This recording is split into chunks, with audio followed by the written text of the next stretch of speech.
Because when I found this truth, guess what happened?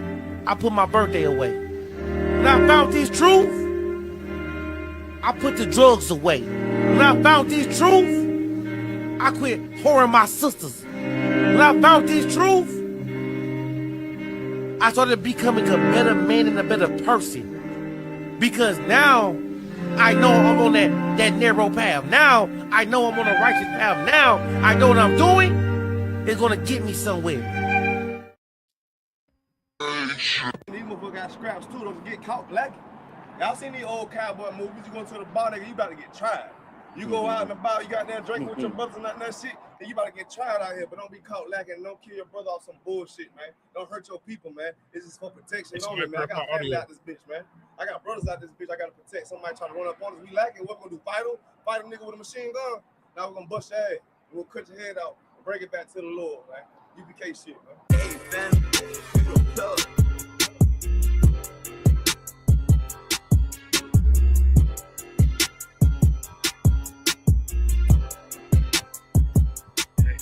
Say I'm obnoxious. Say I got way too much confidence. Say it's a problem. All I do is try to pull a woman and say I'm a monster. But really, it ain't nothing. I'm just like my brothers. But shit, you know you look better with me, yeah. Yeah, you know you look better with me. How I pull up and then shock. I do my dance on what the fuck. How I chill, I run it up. Come and fetch a girl, boy, stop, bitch. Okay, you know you look better with me. I put on with lines. I'm a judo with a nigga pride. I'm just like a lion. Want my woman cook, clean, fuck, and shut the fuck up, yeah. I got bigger piles of worry about than you in adultery. Hey, but shit, you know you ain't going nowhere. Hey, checking my mood with the bass. Try to walk to the place. Ice on me, come and skate. You really a hoe wanna escape. Yeah, we up, fish your face. Or outwork me, what you think? Pretty girl, good taste. Wanna know all my traits. Yeah, you know I'm on attention. I'm James Brown to the Israel. Bullets long, yeah, extensions. The nigga hate what they mention. Y'all pull up how I'm gifted. I'm Mike Jacks with the fist. Beat it like I'm Thriller. She say I'm obnoxious. Say I got way too much confidence. Say it's a problem. All I do is try to pull a woman and say I'm a monster. But really, it ain't nothing. I'm just like my brothers. But shit, you know you look better with me, yeah. Yeah, you know you look better with me. How I pull up and then shock. I do my dance on what the fuck. How I chill, I run it up. Come and fetch a girl, boy, stop, bitch. Okay, you know you look better with me, bitch, you basic. If you don't want a South Coast nigga, you just a ranking. And really, you ain't even damn exquisite. And bitch, you fake it. Wanna rush a dog sick nigga. In the picture I paint it. And I mean, everywhere I say T, like give you some flavor. But I guess you ain't even wanna take it. Bitch, you outdated. And you done gave it up for some paper. You just like your main man. Start with 3 damn baby daddies. Spit what you thinking. You thinking with your damn bars, huh? You the type motherfucker wanna pull up, how the fuck when the fuck, huh? Then beat it from the back, no damn attack, it was just for lunch, huh? Dirty damn bot pussy bitch, wanna talk shit on the low, huh? Wanna diss everybody with, cause you don't even know how they say I'm obnoxious. Say I got way too much confidence, say it's a problem. All I do is try to pull a woman and say I'm a monster. But really, it ain't nothing, I'm just like my brothers. But shit, you know you look better with me, yeah. Yeah, you know you look better with me. How I pull up and then shock. I do my dance on what the fuck. How I chill, I run it up. Come and fetch a girl, boy, stop, bitch. Okay, you know you look better with me, dance. I don't know, trying to get right with the preacher, probably on the low, huh? What the fuck you talking about, girl? You already know what the fuck we on, huh? We ain't passing down bitches, but you get right, what you already know, huh? Bitch, you know you look better with me, yeah.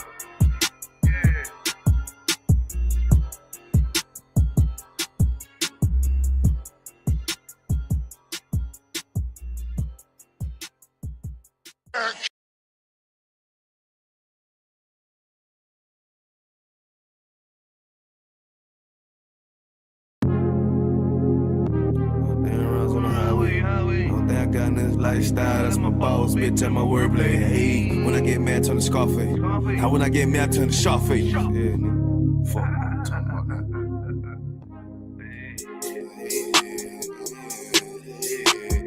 Hey, Tell me how it is, tell me how you feel, tell me what it is, tell me what you wanna do. Put sad boy plotting on who? I done seen it all before I came through. Must don't understand, nigga, I'm in the truth, lame ass nigga. But these crackers tryna shoot shit my way. 100 down rides on the highway. Only thing I got in this lifestyle, that's my boss, bitch, and my wordplay. Hey, when I get mad, turn the Scarface. Now when I get mad, turn the Sharface. I'm up in South Beach with this shit, nigga, Miami. Fuck on me. Tell me how it is, tell me how you feel, tell me what it is. I'm always in the field, always dressed to kill, nigga. What the fuck you talking about? But your pussy boy, you ain't talking about nothing, but you ain't making noise. You ain't on that shit thought you was. Who the fuck these niggas thought they was? They don't even know that. Shooting at me and I'm a throwback. I don't look back, that's a throwback. No, I don't look sad, cause I'm on that. Boy, get shot at the tough, that's a toe tag. Lame man, cracker don't want the guns on me. But these people wanna know everything. But the booze and the chica. I tell these soft ass boys how to think. When I'm on my grind, let it hang. Yeah, my nutsack on these fuck niggas when I don't give a fuck. But they be hating on cause I'm up, nigga. What the fuck, nigga? Who the fuck these niggas thought they was? Yeah, all the time a nigga growing. All the time a nigga knowing. Gotta stack it up, keep that bitch flowing. Hey, hey. Tell me how it is, tell me how you feel, tell me what it is. Gotta flip the deal, gotta keep the steel, kill a big kid. Nah, nigga, for real, I'm ready for the real. Nigga, I'm ready for the war, nigga. But they crack trying to shoot shit my way. 100 down rounds on the highway. Only thing I got in this lifestyle, that's my boss, bitch, and my wordplay. Hey, when I get mad, turn the Scarface. Now when I get mad, turn the Scarface. We up here with the scene, nigga, with the Colombians, cutting niggas' heads off and shit. Tell me how it is, tell me how you feel. Always just a kid, shoot 'em up the hill. Gotta keep it still, nah, nigga, for real. Heady boy, I think they talking about. Why X out your rank, walking on your sand. On the highway, chasing out the bands. Boy, wanna hate, they don't understand. Boy, wanna hate, soft two cans. Sam, man, nigga. I told you for that nigga don't know it. Yeah, chasing out the one, I love that shit. Cause the thrill of the hunt keep me on my shit. Yeah, the deck on my hip with the stand-up clip. Yeah, motherfucker, we'll kill your ass. We'll motherfucking dissect your ass. Cut a head off, put a body for the buzzers. Matter of fact, fuck them buzzers, nigga. Ain't no head hunters. Hey, call nigga Sharface, nigga. What the fuck you talking about? Yeah.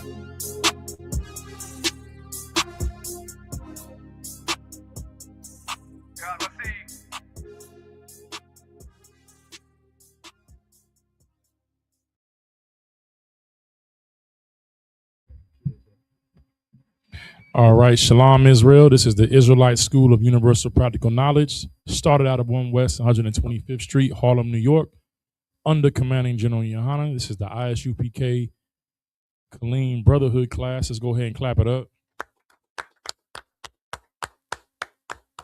You know what I'm saying? First, I want to say Shalom, Yahweh Ba'Shem, Yahushua Brakatham to the brothers, and Shalom, Yahweh Shamar, Alatham Ba'Shem, Yahushua to the sisters. We answering all questions. So we're going to go ahead and get started, get into it. If you have any questions, please post them in the chat. If anybody in the room has a question, we can go ahead and get to that. Then we'll deal with this, any questions that are online. All right. Any questions in the room? All right.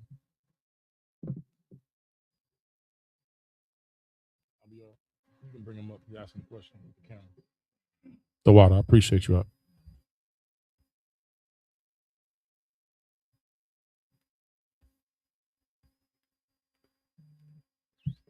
All right. Go ahead, Art.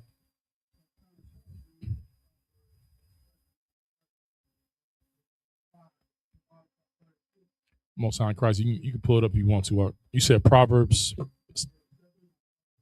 right, go ahead.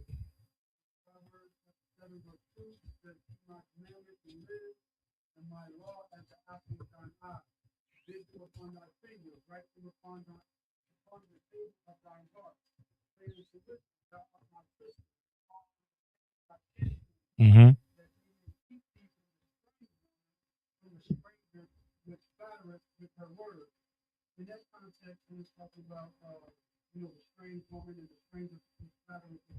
Right.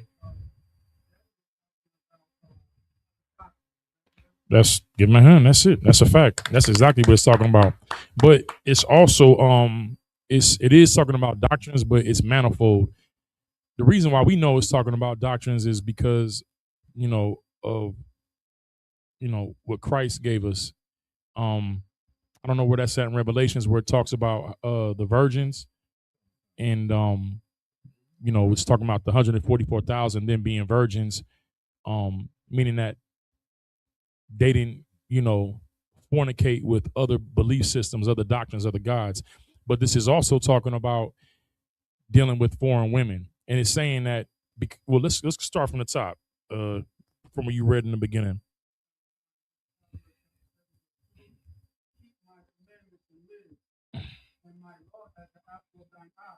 Right. You know what that means, right? What does that mean? The apple of my eye.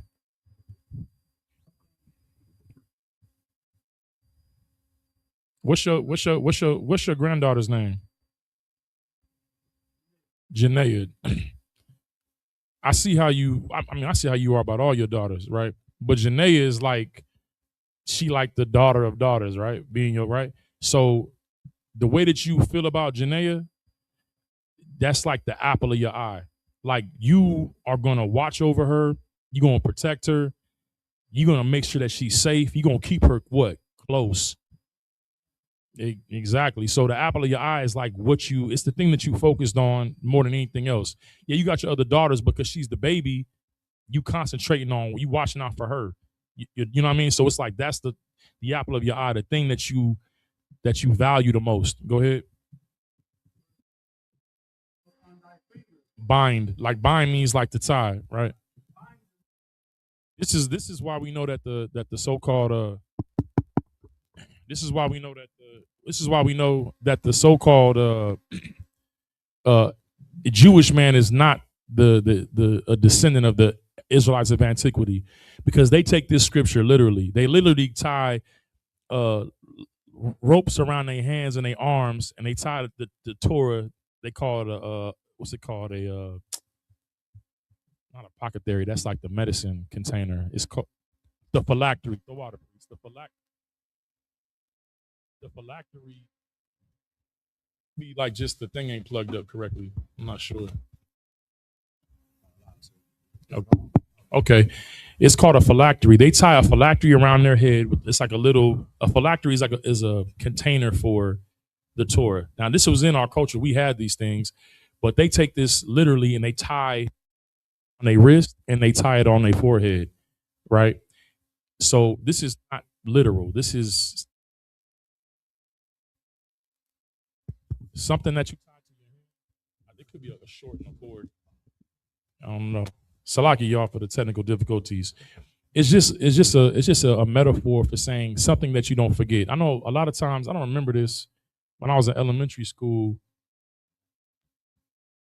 they would tell us like to tie something on our finger to remember something. I don't remember that or not. It was something to that effect. But the whole point of it is whatever you tie to your hand, you're consistently.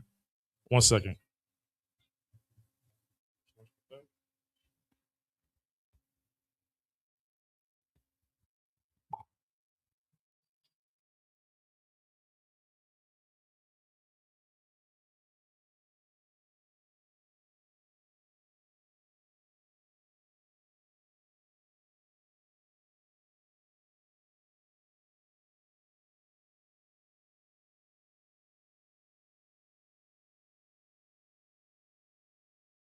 So it's just to basically, when you bind something to your fingers, it's because you all day long you're seeing your hand. It's to remind you. It's saying keep this as a reminder before your eyes. Go ahead. Khan. Verse 4, say unto wisdom, thou art my sister. Right, like meaning that the only wisdom that we have as Israelites is the law, statutes, and commandments. So you're supposed to deal with the law, which is our wisdom, right, before the nations, like how you would deal with your sister. Like, you only deal with a sister, meaning like we don't deal with strange women. We don't deal with white women, African women. We don't deal with Asian women, East Indian women. The women that we deal with are blacks, so-called blacks, Latinos, and Native Indians. Those are our sisters. That's who we'll be intimate with or close with.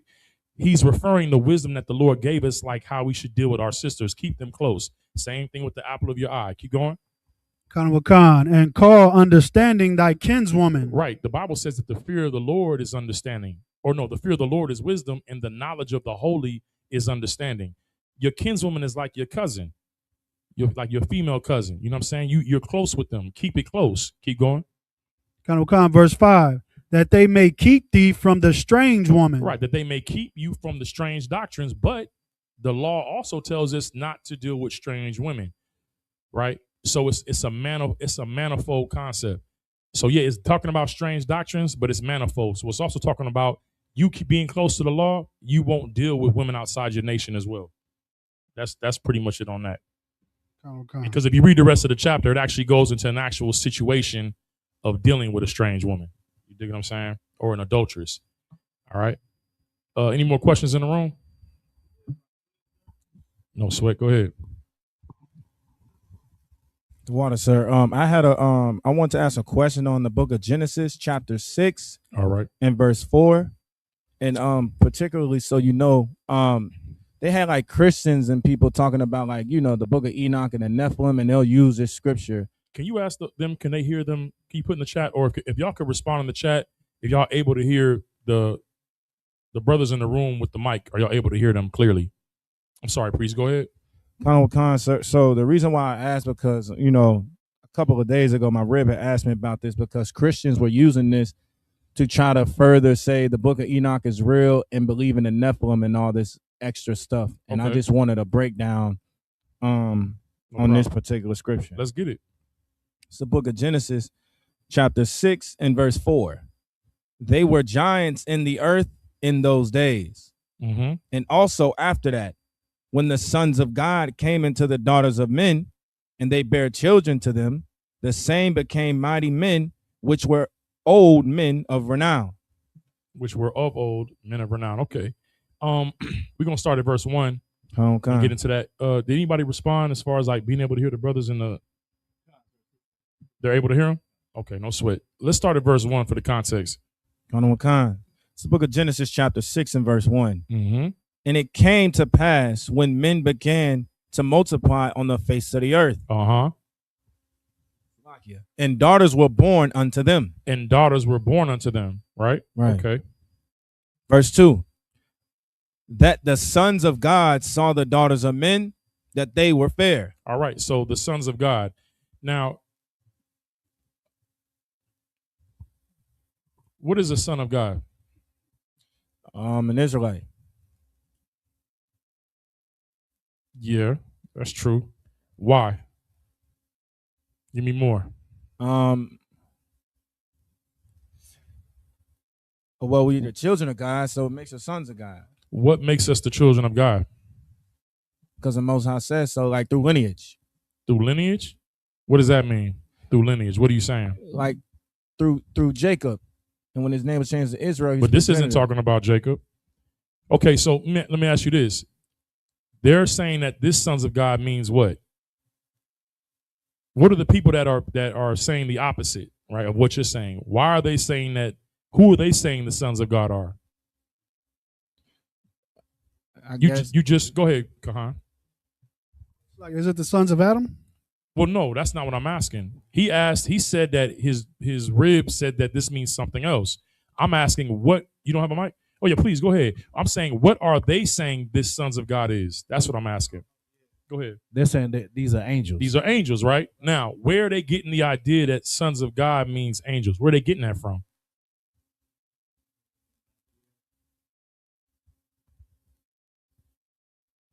Go to the book of Job.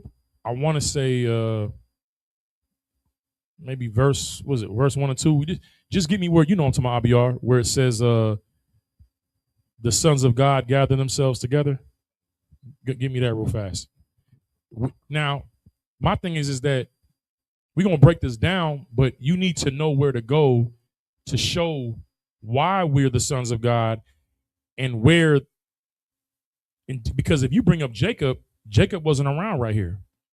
So if you say Jacob, they're going to say, well, this ain't talking about Jacob. And, your breakdown of what it means. Because when you say Jacob, finish telling me what you were going to say about Jacob. I was going to say he was a progenitor of the Israelites.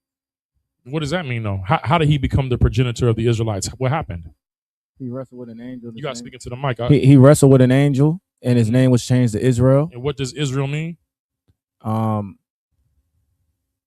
Well, how do you say Israel in the ancient Hebrew? Yashara. What does that mean? I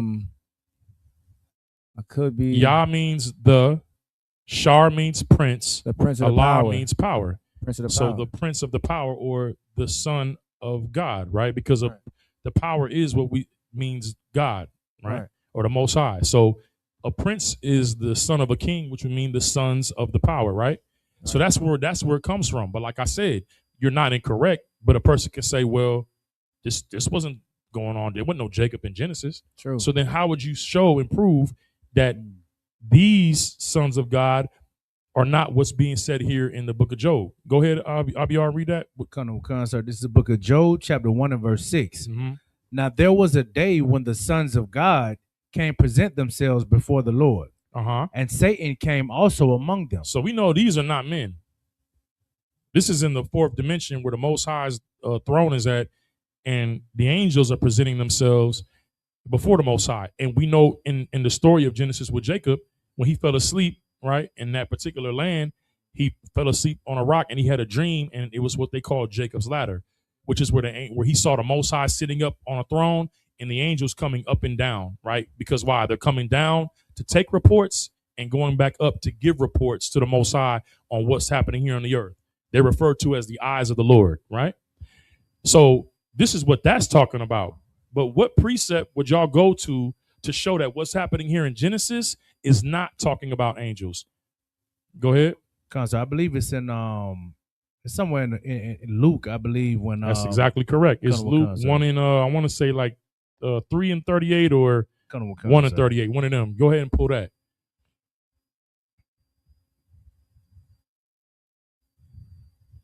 Sir, this is the book of Luke, chapter 3 and verse. Let me start at the beginning. Yeah, I think it's the last verse. Yeah, sir. This is the book of Luke, chapter 3 and verse 38. Right, now listen, in the book of Luke, what he's about to read, we're not going to go all the way up, but this is dealing with the lineage, right? This is dealing with Christ's lineage. And it's going all the way, they're starting from Christ to Joseph, going all the way up back to Adam. All right, go ahead. Sir, the book of Luke, chapter 3 and verse 38, which was the son of Enos, which was the son of Seth, which was the son of... Now, hold on real quick. He said the son of Enos, whoever was before that, who was the son of Seth? Who was Seth? Anybody? Go ahead, Art. Kahan. Seth was one of Adam's sons. That's absolutely correct. But how many sons did Adam have? 3. So explain why. So he was one of them, but what happened to the other 2? They wasn't a son of God. You know what I'm saying? Because hold on, it was he was right. He had 3 sons. Right. Who were the other sons? We know who Seth. Seth was a son. Who were the other ones? Cain and Abel. So what happened? Cain killed Abel. Right. So now that means that Adam lost how many sons? 2 sons. He lost 2 sons because one died and what happened to the other one? He was cast out. He was cast out, right? So he was sent off somewhere else. So Seth was the replacement of Adam's 2 sons. So Seth began this new lineage for Adam, right? Because Adam didn't have any more sons. He didn't have no sons after Abel died and Cain left. So Seth was the start of a new lineage for Adam. So he said, and then so Seth's first son was who? Enos. So what Abiyar is reading is where Seth gets into the picture. He had his son Enos. Keep going. Sir, which was the son of Adam, which was the son of God. Which was the what? Which was the son of God. Now, what does it mean that Adam was the son of God? And give me the precept to prove it.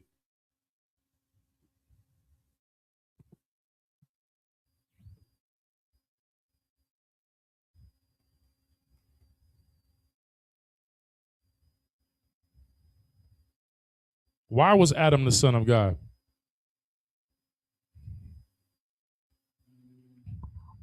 Anybody in the chat? If there's anybody in the chat, why was Adam the son of God? It says it right there in Luke 3, is it 38? 3 and 38? It says that Adam was the son of God, but why was he the son of God? Did God have a wife and have a son? That's what they're trying to say about Mary, right? Yeah. So why was Adam the son of God? Go ahead, priest. Could you use Genesis 2 and 7? Okay, let's go there. Let's see. And the Lord God formed man of the dust of the ground and breathed into his nostrils the breath of life, and man became a living soul. Give him a hand. That is correct. That is a supporting precept, but it is not the precept that I want. But that precept is completely accurate and on point. But if you were to read that to a Christian or somebody, they'd be like, well, what does that mean? How does that prove he's this? Because they believe that God formed him with his hands, right? But we know that that's not what that means, right? Go ahead. A sister in the chat said reincarnation. No, that's not reincarnation. I'm gonna give it like another minute for anybody in the chat. I want how was Adam the son of God, right? And what's the precept that shows that he was a son of God? Now, Officer Kahan just read the supporting precept that proves he was the son of God. But based off what Officer Kahan read, read again, Kahan. Why is he the son of God based off this?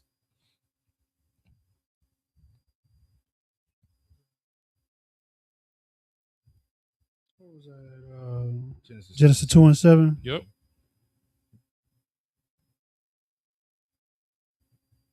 Salakia. Just read it, Kahan, and we're gonna dig into it a little bit. Yeah. Okay. And gives anything else, another precept, I'm gonna go ahead and just give it to y'all. And the Lord God formed man of the dust of the ground. Right. So we know that man was made on the 6th day in Genesis chapter 1. Genesis chapter 2 is the Sabbath. The heavens and the earth were finished. Man, male and female, were already created and made.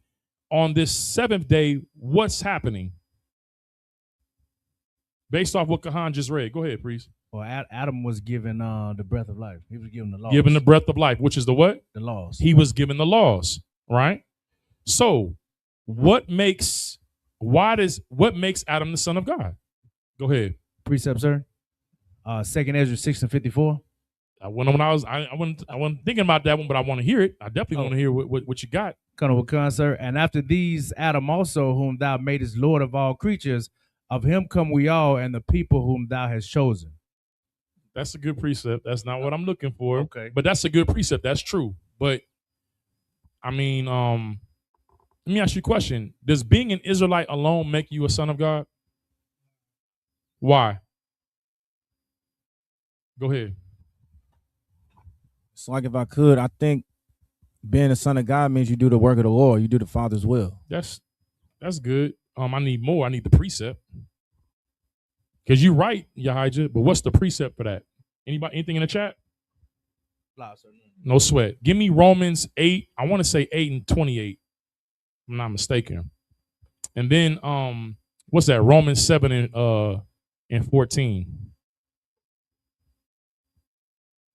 To prove what I'm saying, or to prove Romans 8 and 28. Because Officer Kahangabar was absolutely correct. He said that he went to Genesis 2 and 7, where it said that Adam received the breath of life. He received the law, right? That means that nobody else around him got this. You understand? This is what separated him from everybody else. Okay? There were people on the earth, but this made him separate. Am I right with 8 and 28?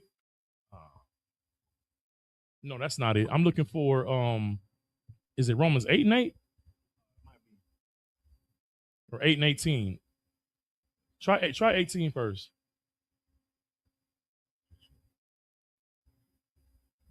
No. For as many. Okay. Right here. 14, Salakia. Go ahead. Colonel Wakanda is the book of Romans, chapter 8 and verse 14. For as many as are led by the Spirit of God, they are the sons of God. This is the precept that shows why Adam was the son of God. And Officer Kahangabar was absolutely correct. He was led by the Spirit of God, which was the law, right? That made him the son of God. Everything that Adam was doing was based off of what God told him to do. That's what made him the son of God. So now, yes, he was set apart from all the other people that were on the earth, and so was his family. This is why when it says in Luke 3:38, it says that Adam, who was the son of God, why? Because he had a spiritual birth. on the seventh day, which is what Kangabar brought out. Right. Okay. Now give me Romans 7 and 14, real quick if I could. Y'all should be taking these in your notes too, man. So y'all prepared next go round. Anybody coming at you with this, y'all should be writing this stuff down. You had some, Khan? You good? Okay. Colonel Wakanda is the book of Romans, chapter 7 and verse 14. For we know that the law is spiritual. It's what? The law is spiritual. So what Adam received was spiritual.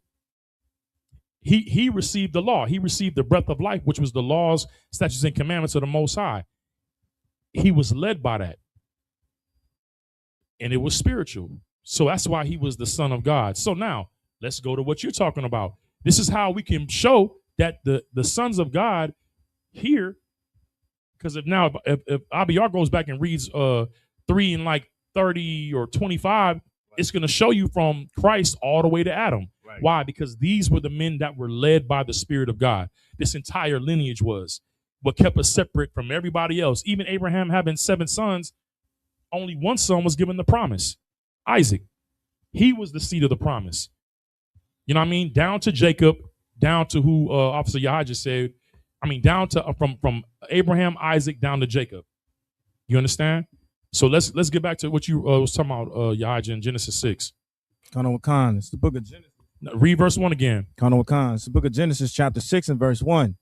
And it came to pass when men began to multiply on the face of the earth. Right. If men began to multiply, who else multiplied? Girls, women, daughters. What's being talked about here in Genesis 6, it's an old thing, but it's a very current thing that's happening right now, even in our society, in the earth. We're seeing it every single day. All right, keep reading. And daughters were born unto them. Now, why are they highlighting this? Men are multiplying, so daughters are multiplying too. These are men and women that are coming into the earth, right? Go ahead. Verse 2. That the sons of God saw the daughters of men. So who saw the daughters of men? So the sons of God are what? They're separate from other men. Right? Because I think even in Romans 17, it says that the law is spiritual, but the law is what? It's that is holy. It separates you from everybody else.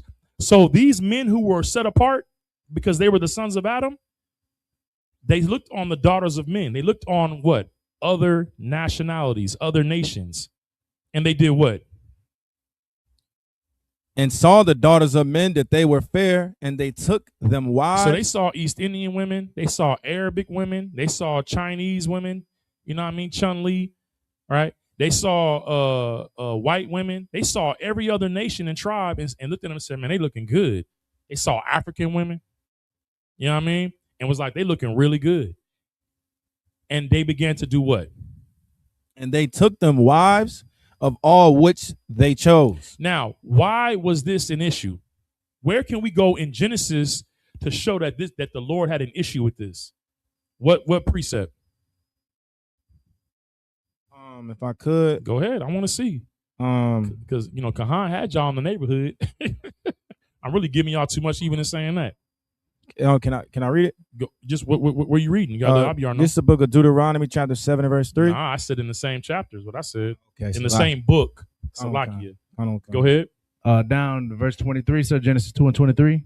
Go ahead, please. When it's there, and Adam said, this now is bone of my bone and flesh of my flesh. Okay. What does that mean? Adam's, because we have to stay in Genesis to show we don't need to go to Deuteronomy, right? We need to stay in Genesis. Why was the sons of God looking on the daughters of men and finding them attractive or fair and taking them for wives? Why was this an issue with the Most High? What law did the Lord establish that made this a violation? Go ahead. Colonel Wakan, sir. This is now bone of my bone and flesh of my flesh, and she shall be called woman because she was taken a man. So basically right here is instituted where the Lord sewed up tradition of us marrying in our family, and that's it. How do we know that? If you go read a little bit further in Genesis with Jacob and Laban. Okay. So but why are you going to Jacob and Laban? To show what? Oh, the tradition of the bone of my bone and the flesh of my flesh. Because bone of bone means what to us culturally? When we say that's my bone, what does that mean? It's my family. That's my family, right? And he's absolutely correct. We're not going to go there right now. I believe it's in Genesis. We said like 30 something or 40s, 42 or something like that. When Jacob, Jacob's mother Rebecca told him to go find her brother and get a wife from there. She told him, don't choose a wife. Actually, you know what? Let's go there and read what she said when she told him to go do. This is to show you that this phraseology was because the Lord didn't want us dealing with women outside of our nationality. This is not talking about angels, because angels can't, give angel rod to women. This is ridiculous. And really, when you take on that perspective of our records, you're really taking on Greek and Roman religion, right? The white people always deal with the violations and sexual deviancy. They always want to pervert things, have sexual perversion. And if you go through Roman mythology, Greek mythology, the gods were always having sexual relations with humans. That's all through their theology, or not theology, their mythology, because it's fake, it's not real. You understand? This is a Caucasian or white man's perspective on our records. You cannot read our records like a white man. They're perverted. We know that because of the Epstein files, because of, I don't know if y'all been looking at the book, all these fire chiefs, police chiefs, police officers, state senators, councilmen, they're being arrested for having CSM, which is child sexual material, or being caught in child sex trafficking rings. They're being arrested. Why? Because they violate, they violate the laws of how we should, have sex. They're dealing with children, they're dealing with men, they're dealing with animals. Everything that violates God's laws. That's why we refer to him as the man of sin. When the man of sin is like saying that, Terrence Crawford is the man of boxing. You understand? He's the man. At one time it was Jordan, then it was LeBron. The man of sin. He's the man that's gonna do sin like nobody's business. You got it? Go ahead and read that. Sir. This is the book of Genesis chapter 24 and verse 3. And I will make thee swear by the Lord God of heaven and the God of earth, that thou shalt not take a wife unto my son of the daughters of the Canaanites among whom I dwell. Listen, this is Rebecca talking to Jacob. And look what she's saying. She's talking about who you're going to marry, which when we're reading in Genesis 6 is about who you're choosing to marry. And we already verified that Adam was a son of God and was given a law. The brother brought it out in Genesis 2 and 23. Keep reading. Verse 4. But thou shalt go into my country and to my kindred. My what? My kindred. My kindred, my flesh. Right? Ain't that what Paul said? My heart's desire and prayer, you know what I'm saying? Is what? That what do you say? It's Romans 9. That my kindred, you know what I'm saying? Or my kinsmen, according to the flesh. This is talking about who your tribe, your family, who you're related to. Keep reading. Sir. And to my kindred, and take a wife unto my son Isaac. Right, meaning choose a wife from your family. Now hop down to Laban real fast. Verse 14. And let it come to pass that the damsel to whom I shall say, let down thy pitcher, I pray thee, that I may drink. And she shall also let me be the same, let the same be she that thou hast. 29, The water for that, y'all, that brotherhood. Let's get right to it. This is the book of Genesis chapter 29 and verse 14. And Laban said to him, surely thou art my bone and my flesh. My what? My bone and my flesh. This is Rebecca's brother, Laban. This is Jacob's uncle. He said, you're my bone and my flesh. So now let's go back to Genesis 2 and 23 and read that again to understand like what the brother said, what the Lord was instituting with Adam. This marriage between Adam and Eve, Adam normally, because he was getting put in power over the earth, he wouldn't have chose a woman out of his own family. Or, what they say, a roundaway girl. I need me a roundaway girl. You know what I'm saying? Like someone from around his block. That the girl he chose, we always say we want something exotic, not something from our neighborhood. You know what I'm saying? So the Lord said he put a deep sleep on Adam, meaning that Adam ended up doing something that he would not have normally done if he had to think about it. It just happened. And when it happened, he was like, oh, damn, you're bone of my bone, flesh of my flesh. I chose somebody from my tribe, my family, my nation, my race. Keep going on. Wakanda is the book of Genesis chapter 2 and verse 23. Mm-hmm. And Adam said, this is now bone of my bones and flesh of my flesh. She shall be called woman because she was taken out of man. Right. Now, take up to where it said the Lord took the rib out of Adam. And read that part. This is where the Lord made it law or custom or culture. Go ahead. Verse 21. And the Lord God caused a deep sleep to fall upon Adam. This is not him going under anesthesia into surgery. It's just meaning that he made Adam Adam wasn't aware. Go ahead. And he slept, and he took one of his ribs and closed up the flesh instead thereof. Right. That closed up the flesh means that he sealed with Adam's family, the Adam's family, that he sealed with Adam's family, that this was going to be the custom amongst his family to choose a woman out of their own nation going forward. So we find happening in Genesis 6 is a perversion or a deviation of that culture that the Lord gave to Adam to give to Adam's family, which were called the what?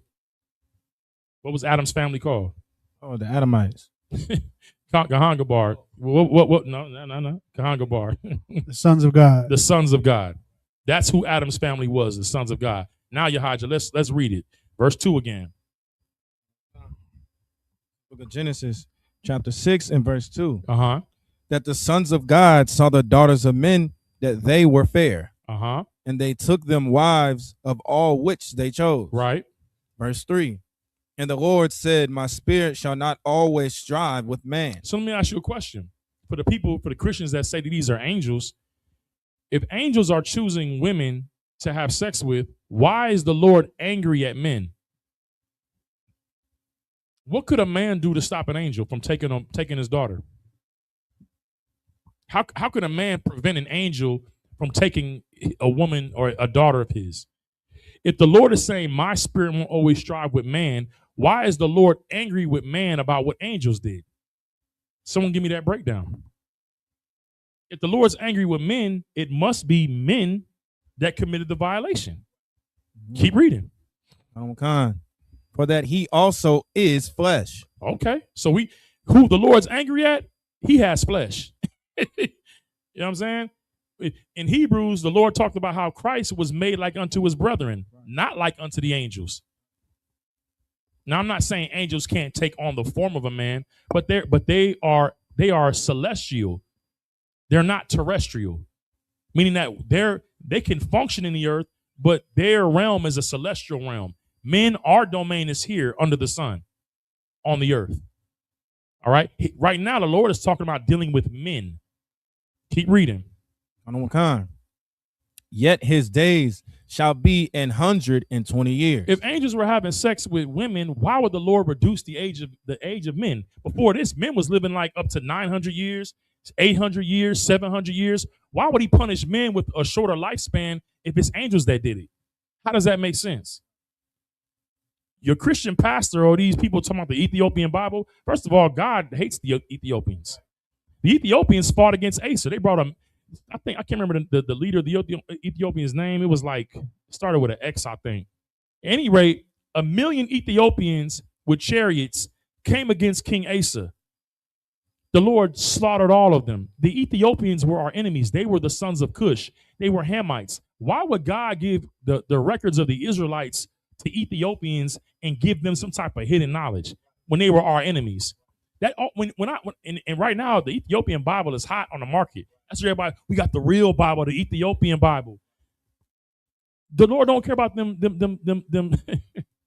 pill head shaped Africans. You know what I'm saying? Looking like a bug's life. Them heads, man, so swollen.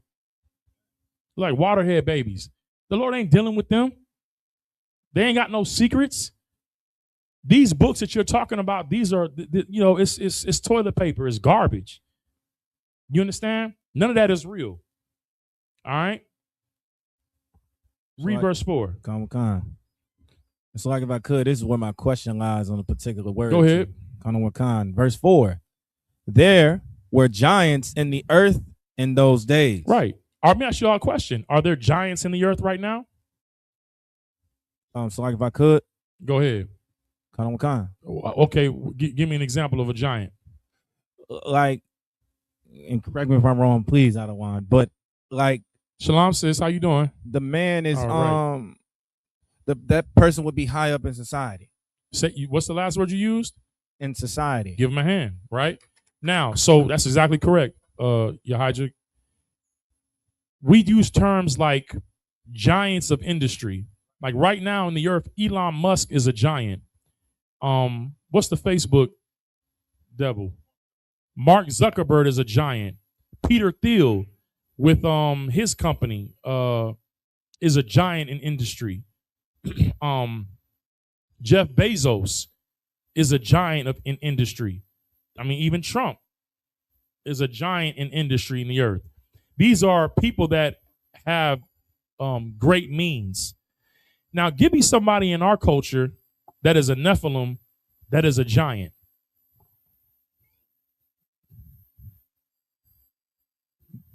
That's a Nephilim. That's a giant.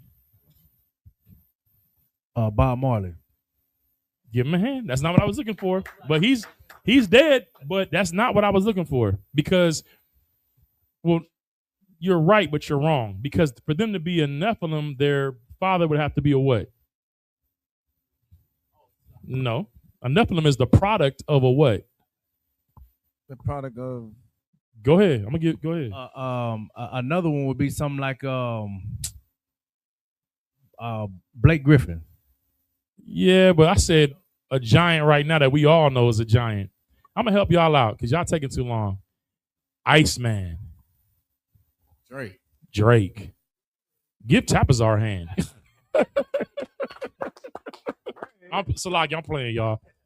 Drake. Why? His father, a musician, married he's what we would call a Judite, married a daughter of Amalek, a Jewish woman, and had Drake. Drake is a Nephilim. He is the product of an interracial relationship, and he is a giant in our society. You understand? It's when a son of God, right, or an Israelite has relations with a woman, a daughter of men, a woman that's not of our tribe, and that child becomes famous and known in the earth. I'll give you another one. What's the female tennis player's name? Her father's Haitian and her mother's Japanese. Osaka. Naomi Osaka. She's a Nephilim. And like the brother said, Blake Griffin, Nephilim. These are people who are the product of interracial relationships, and they become famous and known in society. And what always happens with those people, what do? They love it. Why does society support that? Why does society try to push that? Give me a reason. Why do they become renowned in the earth? Why? I could. It's more aesthetically pleasing, like it looks good to society. Okay, I need more though. Go ahead, priest. Is it because the other half of them, our so-called oppressor wants to push that? Okay. God, okay. No, you're actually absolutely correct, Kahan. Now check this out. As Israelites, what do we do naturally?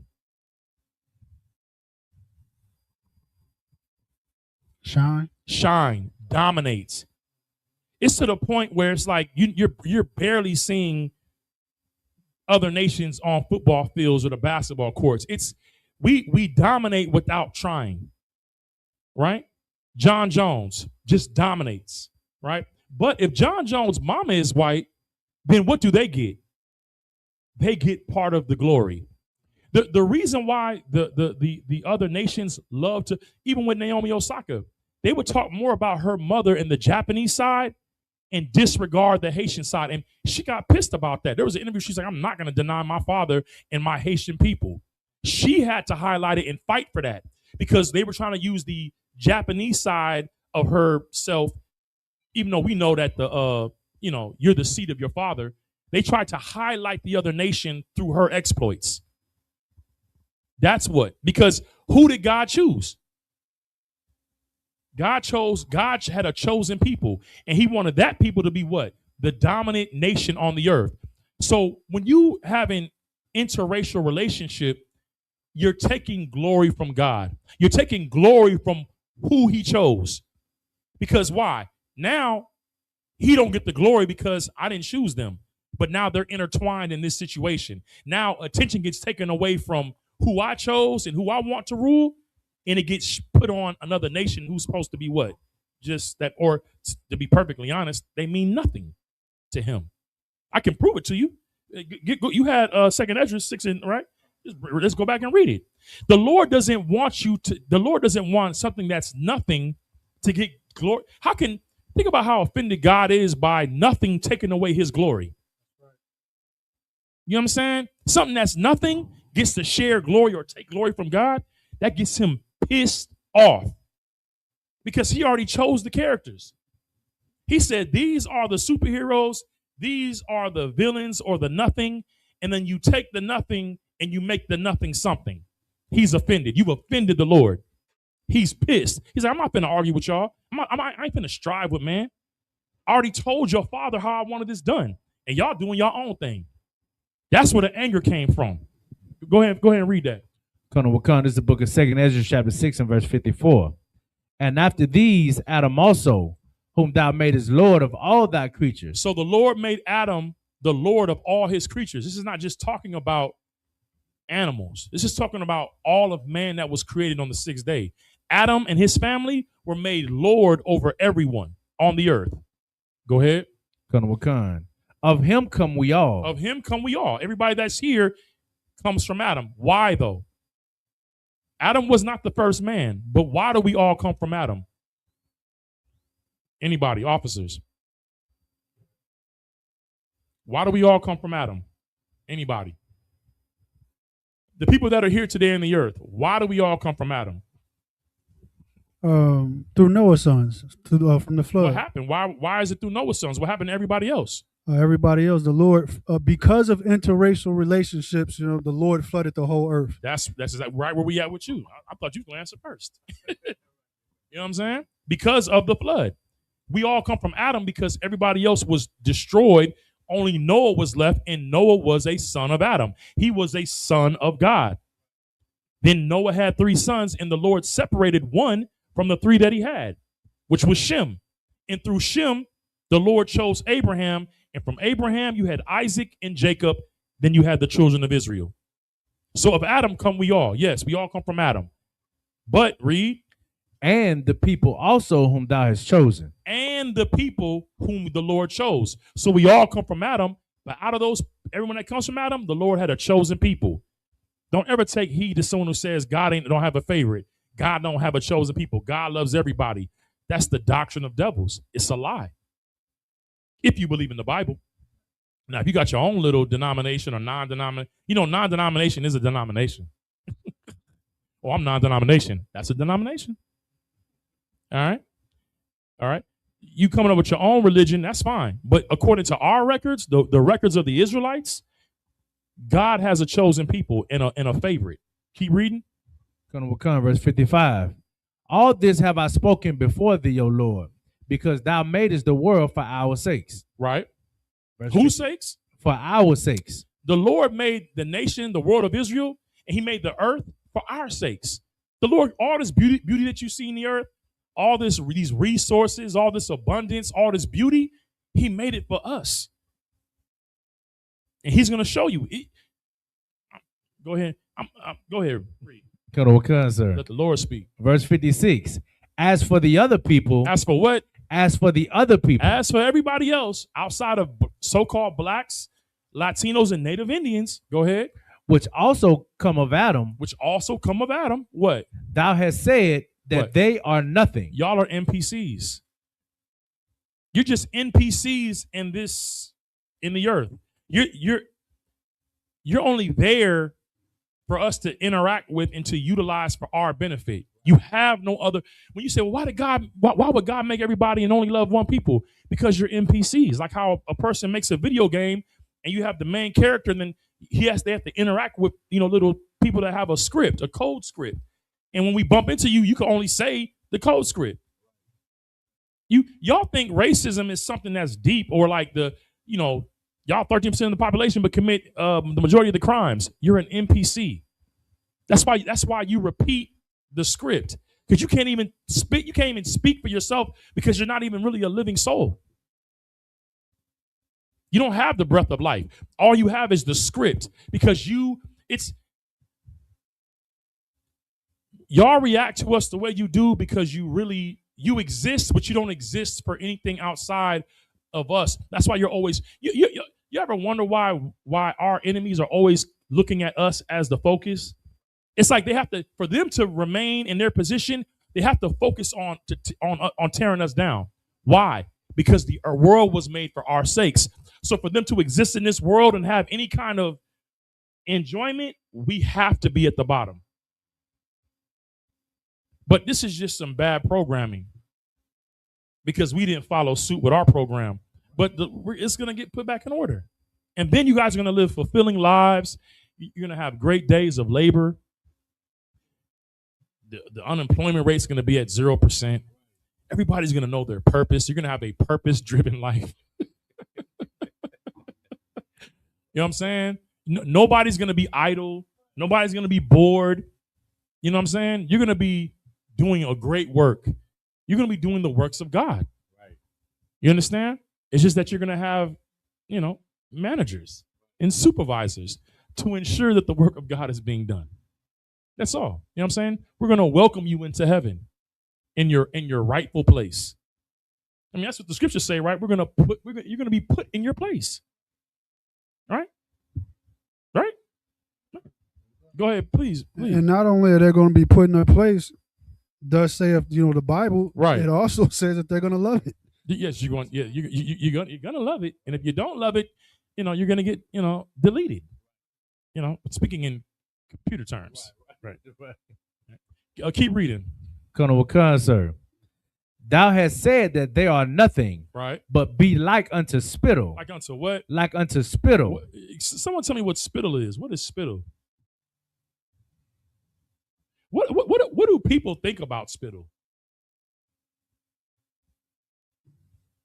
Sis, what do people think about spittle? I think it's nasty. Give her a hand. Give her a hand. Spittle is nasty, right? Where does spittle belong? Where does spittle always end up? Go ahead. On the ground. On the ground. At the bottom. That's, you know what I mean? It's the Lord regards you as spittle, as spit. You know what I'm saying? Like nobody, it's something you want to get rid of and then you forget about it. That's what the Lord thinks about East Indians, Africans, Asians, Africans, Arabs. It's something that he, it's less than nothing. Keep reading. Colonel Wakan, sir. And has likened the abundance of them unto a drop that falleth from a vessel. Right. So like, if, back in the day, our parents, they used to have to, especially in the South, they had to get water out the well. They'd go with their bucket, get the water out the well. They had to go fill up the tub, do laundry. And as they're walking back with their buckets, as they're walking, the bucket is shipped and water would spill out the bucket. And it hit the ground. Nobody goes back and tries to get the water on the ground and put it back in the bucket. It's just something that's spilled out. Okay, whatever. It's nothing. He said the abundance of them. See, in y'all minds, because there's so many other nations, you think that the numbers give them importance. But we know, like my brother Kahangabar, he deal with finance. We know that the thing that has value is the thing that's rare, not what's in abundance. There's always more pennies than quarters. You understand? It's always going to be more dirt than there is emeralds and rubies. The thing that's the rare thing is the thing that's value. You can have one stone that and rocks all over the earth, and that one stone is going to have more value than all the rocks on the earth. The abundance of something doesn't give it value. It's what the Lord chooses. And the Lord chose so-called blacks, Hispanics, and Native Indians. That's the the apple of God's eye. You understand? So now let's get back to this Genesis 6. We're gonna get past this. So go ahead and read verse 4 again. This book of Genesis, chapter 6 and verse 4. Right. They were giants in the earth in those days. Right. And also after that. Right. When the sons of God came in unto the daughters of men. See, they having sex with heathens. Read. And they bear children to them. Right. And these women are having the kids. Read.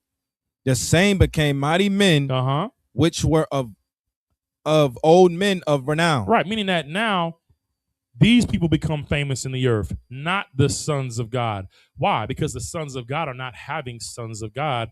They're having, Nephilim. Keep reading. Verse 5. Verse 5.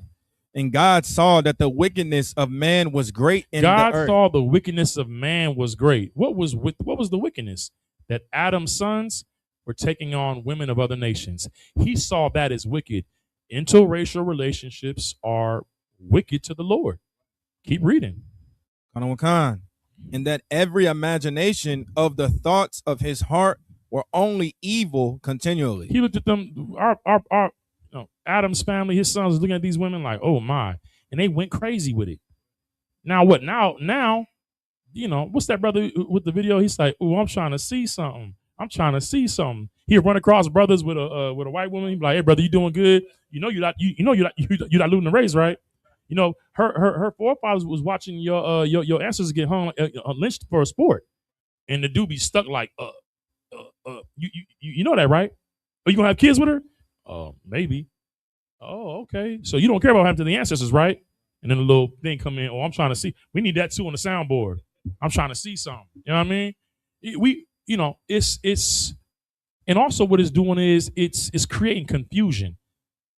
One of the worst parts about interracial relationships, it's the division in loyalty that it creates. A lot of times, if your father's an Israelite, you're an Israelite. You're our people. You know what I'm saying? We don't deal with mixed races, right? But because your mother's of another nation, you're not just loyal to your people. You have to split that loyalty up between your people and your mother's people. And now you're really against your people because you say, well, my mama white, my mama Chinese, my mama African, my mama's an Arab. And you automatically, because it's your mom, I mean, who don't love their mother? Now you're willing to go against your people because your mother is this nation. It's like you black men that do this, you Hispanic men that do this, you Native Indian men that do this, you create traitors, race traitors. That's just what it is. And it's not even the child's fault. The child has been forced to have to battle this demon of, how can I stand with my people when this is my mother? Now you have some anomalies like Naomi Osaka who didn't give a damn. She loved her Japanese mama, but she's not going to deny her father or his people. But he put her in that position. He did. Now check it out. You got Venus and Serena Williams, also great tennis players. Father was black, mother was black. Look at what they had to go through to get into the top. They're getting called like they look like men. You know what I'm saying?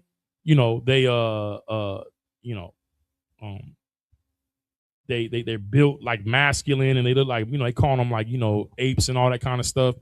But then after going through all that hell, the craziest part is when they had a black father and a black mother and a black father that fought for them, who did they choose as spouses? Go ahead. White men. And then, what was it? Serena and Venus. Serena went and did the highlight thing. That's kind of famous in the Dominican Republic with lighting her skin and getting a nose reduction because she's ashamed of herself. She hates herself. Yeah, she succeeded and overcame in tennis, But all that hatred that she received in the media and from people saying, calling her like, you like a man, and she tried to get surgery to reduce her body down to make it look quote unquote more feminine. Listen, brothers didn't mind that at all.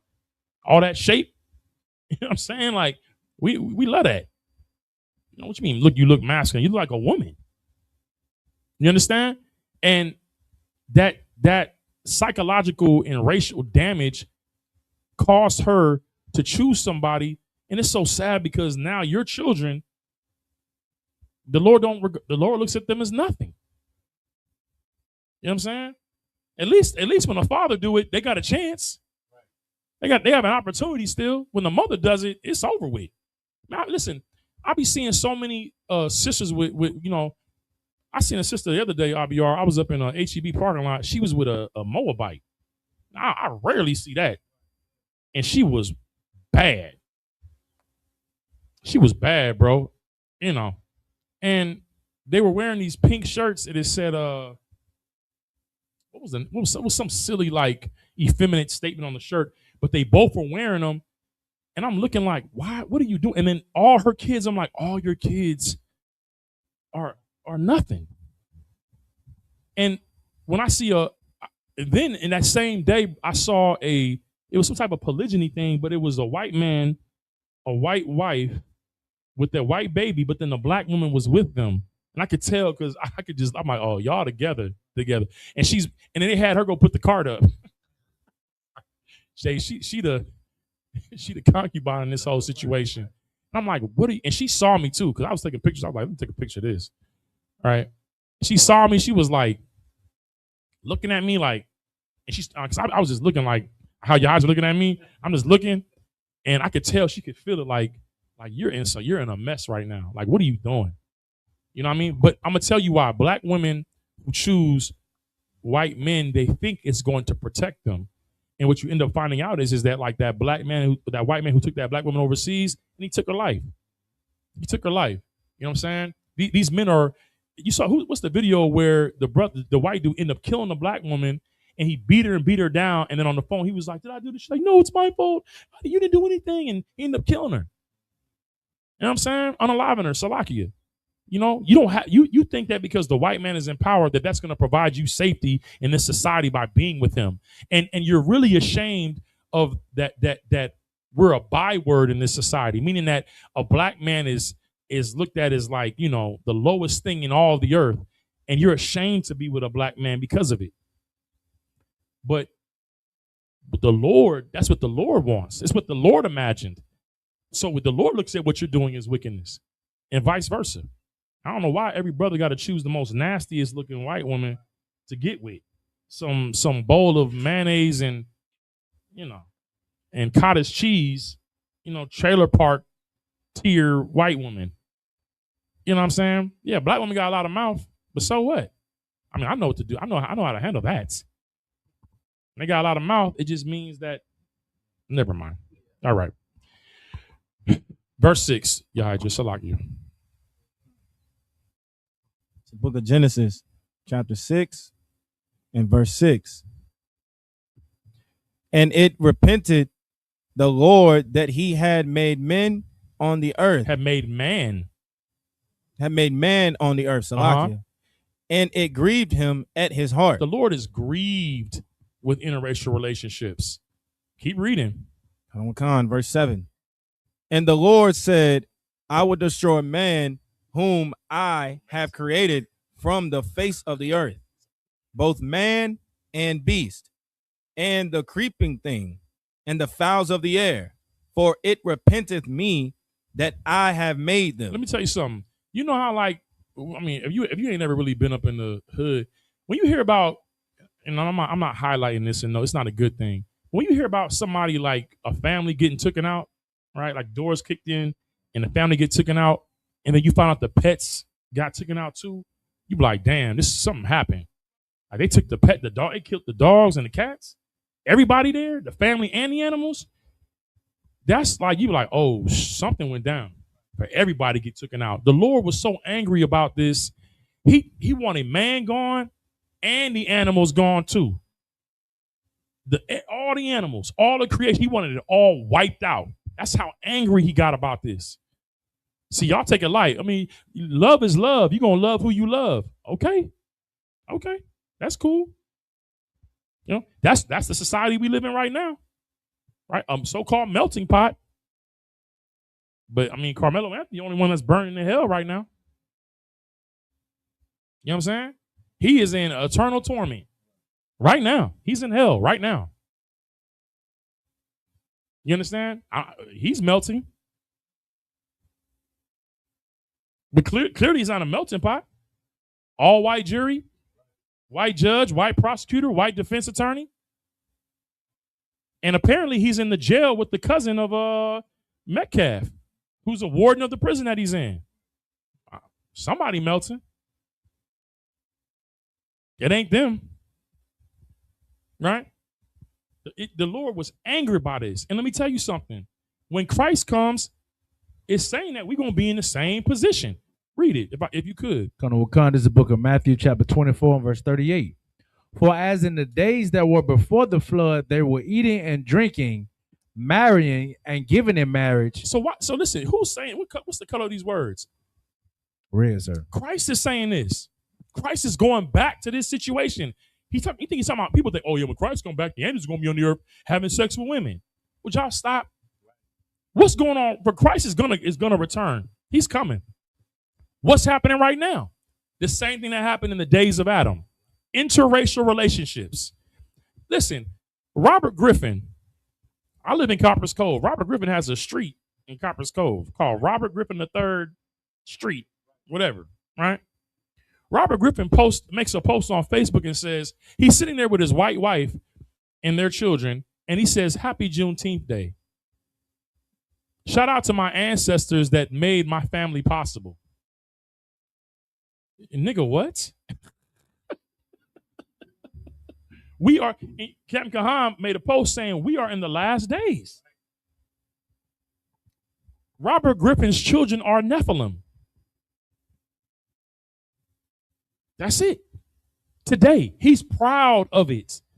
Your people were here as slaves, and you married the daughter of a slave master, and then in the state where we were the last to be released from slavery, and you're proud of being with the daughter of a slave master.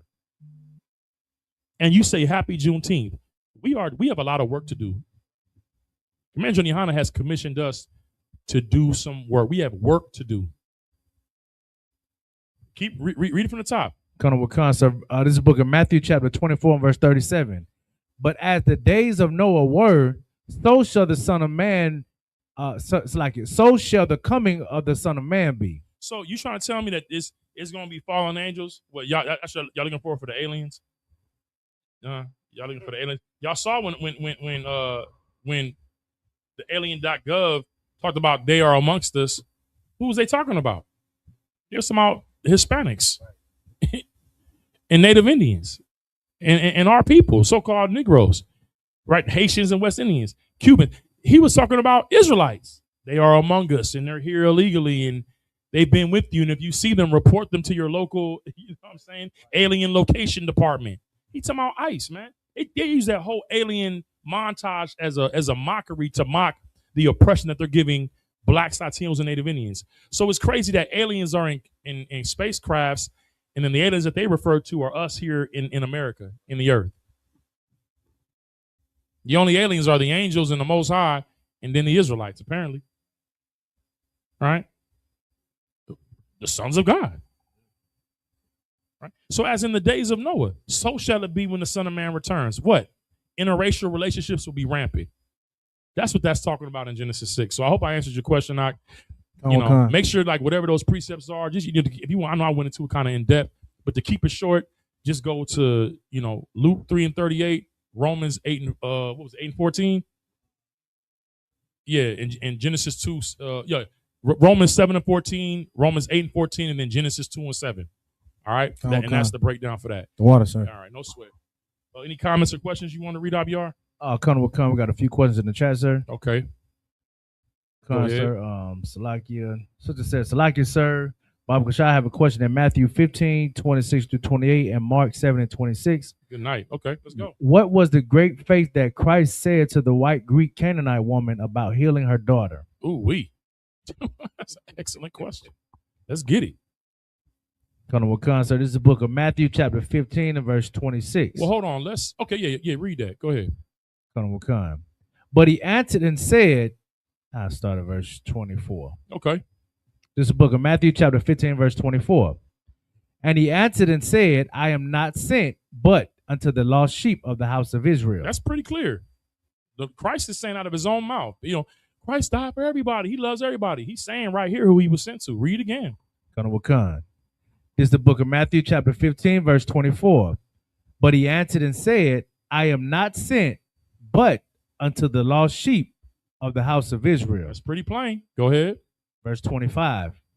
Then came she and worshiped, saying, Lord, help me. Verse 26. But he answered and said, it is not meet to take the children's bread and cast it to dogs. What does that mean? Anybody in the chat? What Christ just said. Read it one more time, Abiyar. Since we in class, y'all tell me, what is Christ saying to this Greek Syrophoenician woman, this white woman who wants her daughter healed, right? She's asking Christ to heal her daughter, and Christ responds back to her. So what is Christ? I don't know. What is Christ saying to her? Read it one more time. Colonel Wakan. But he answered and said, it is not meet to take the children's bread and cast it to dogs. You want to give it a go? I think he likens her as a bastard. That's not his child. Okay, I understand what you're saying, but what did he say in the text? What is he calling her in the text based off what he said? A dog. A dog. That's a bastard. I don't. That's what is that? Is that like that's a part of an interracial relationship too? Is a bastard, right?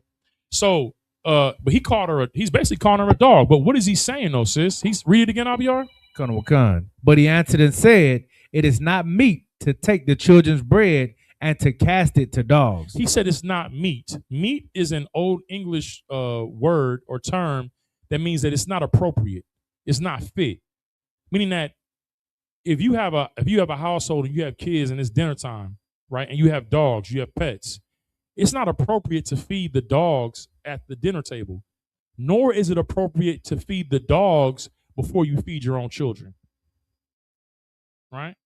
So now, after he said, I am not sent but unto the lost sheep of the house of Israel, he says, after she continues to beg him, he says, it's not fit to give the children's bread, right? This was made for the children, and then give it to dogs. So that means Christ is regarding heathens as dogs. That's what he's saying, right? Because Christians love to go to this to be like, no, Christ gives a damn. He cares about them. He gave her salvation. It's not what he gave her. Let's continue reading. Colonel Wakan, verse 27. And she said, truth, Lord. What? She said, truth, Lord. What does that mean? Somebody help me with that. She said, truth, Lord. He called her a what? What did he call her, sis? A dog. He called her a dog. And she said what? Truth, Lord. Truth, Ottawa. Damn. You damn right. What was she doing? She was acknowledging that she was not part of his family or who he came for. Right. That's give her a hand. That's exactly correct. But sis, give me more. She's acknowledging that she's not a what? If we were to keep it real simple, she's not a what? She's not his child. Is a Israelite. Israelite. She's not. She was embracing her place in the hierarchy, her position. She's like, truth. I'm a dog, right? Are dogs equal to children? No. Dogs are what? Pets. They're lower, right? So she was acknowledging her place as lower than the Israelites. That what she's asking for, she shouldn't get it before they get it. She's like, truth, Lord. Keep reading. Colonel Wakan. Yet the dogs eat from the crumbs which fall from their master's table. Now, let me tell you something. This white woman, she was savvy. Let me tell you, this was a smart white woman. She not only was she wise, but she had a mouth of grace. She knew how to talk to a man to get what she wants. She was very intelligent. This is a very wise white woman. We have to give her credit because, truth, Lord, I'm a dog, but even the dogs eat the crumbs from the master's table. You know what I'm saying? What they say, the most subtle beast of the field? She was subtle. But what she said, that's why Christ, look, man, you gotta understand, Christ ain't no sucker. He recognized game. She got a mouth on her. Is it true that dogs eat from the crumbs under the children's table? So not only did she acknowledge her place, but she also said, I know my place, but I also know what a dog should get. Crumbs. At least a crumb. Keep reading. Going with concert, verse 28. Then Yahushua answered and said unto her, O woman, great is thy faith. What? Great is thy faith. Uh-huh. Be it unto thee even as thou wilt. And her daughter was made whole from that very hour. Now, the Lord said, great is thy faith. What does that mean? And why would he say that in front of Israelites? When we know that he was only sent to Israel, right? And faith is what's associated with Israel. Why did he say, oh, woman, great is thy faith? Because when Christians read that, they make it seem as like she's part of us. She's part of the faith. But what is Christ really saying? Go ahead, priest. Anybody in the chat too, if you could. Just chime in, please. Go ahead. Basically, Yahushua was saying, y'all see this woman? Y'all see this faith she got? Y'all ain't even got as much faith as she got. Give that brother a hand. Now, listen, let me tell you something, Hanga Bar. I ain't gonna let you off easy, brother. You have to explain that. Because what you said is absolutely the right answer, but you gotta explain. What is he really saying? He was just telling a woman, like, even though she knew her place, even though she knew she was a dog, even though she knew that she should get crumbs, she still had faith, you know what I'm saying, in Yahushua, even knowing her place. She still believed in him. No, that is not it. Go ahead. You was there. You was right there. Go ahead, sis. I think she recognized who he was and his purpose. Yeah, she had to recognize who he was to recognize what she is, right? Anything in the chat? Concert. Go ahead. Sister said she was working hard for them crumbs. Somebody said her. That is true. You give him a hand. Give her a hand. She was working hard for them crumbs. I mean, that's what Blacks, Latinos, and Native beings. That's what we doing. We working hard trying to make what is that? Rub two nickels to get $1 out of it. We working hard for crumbs right now too, right? She was working hard, but that's not what Christ was talking about.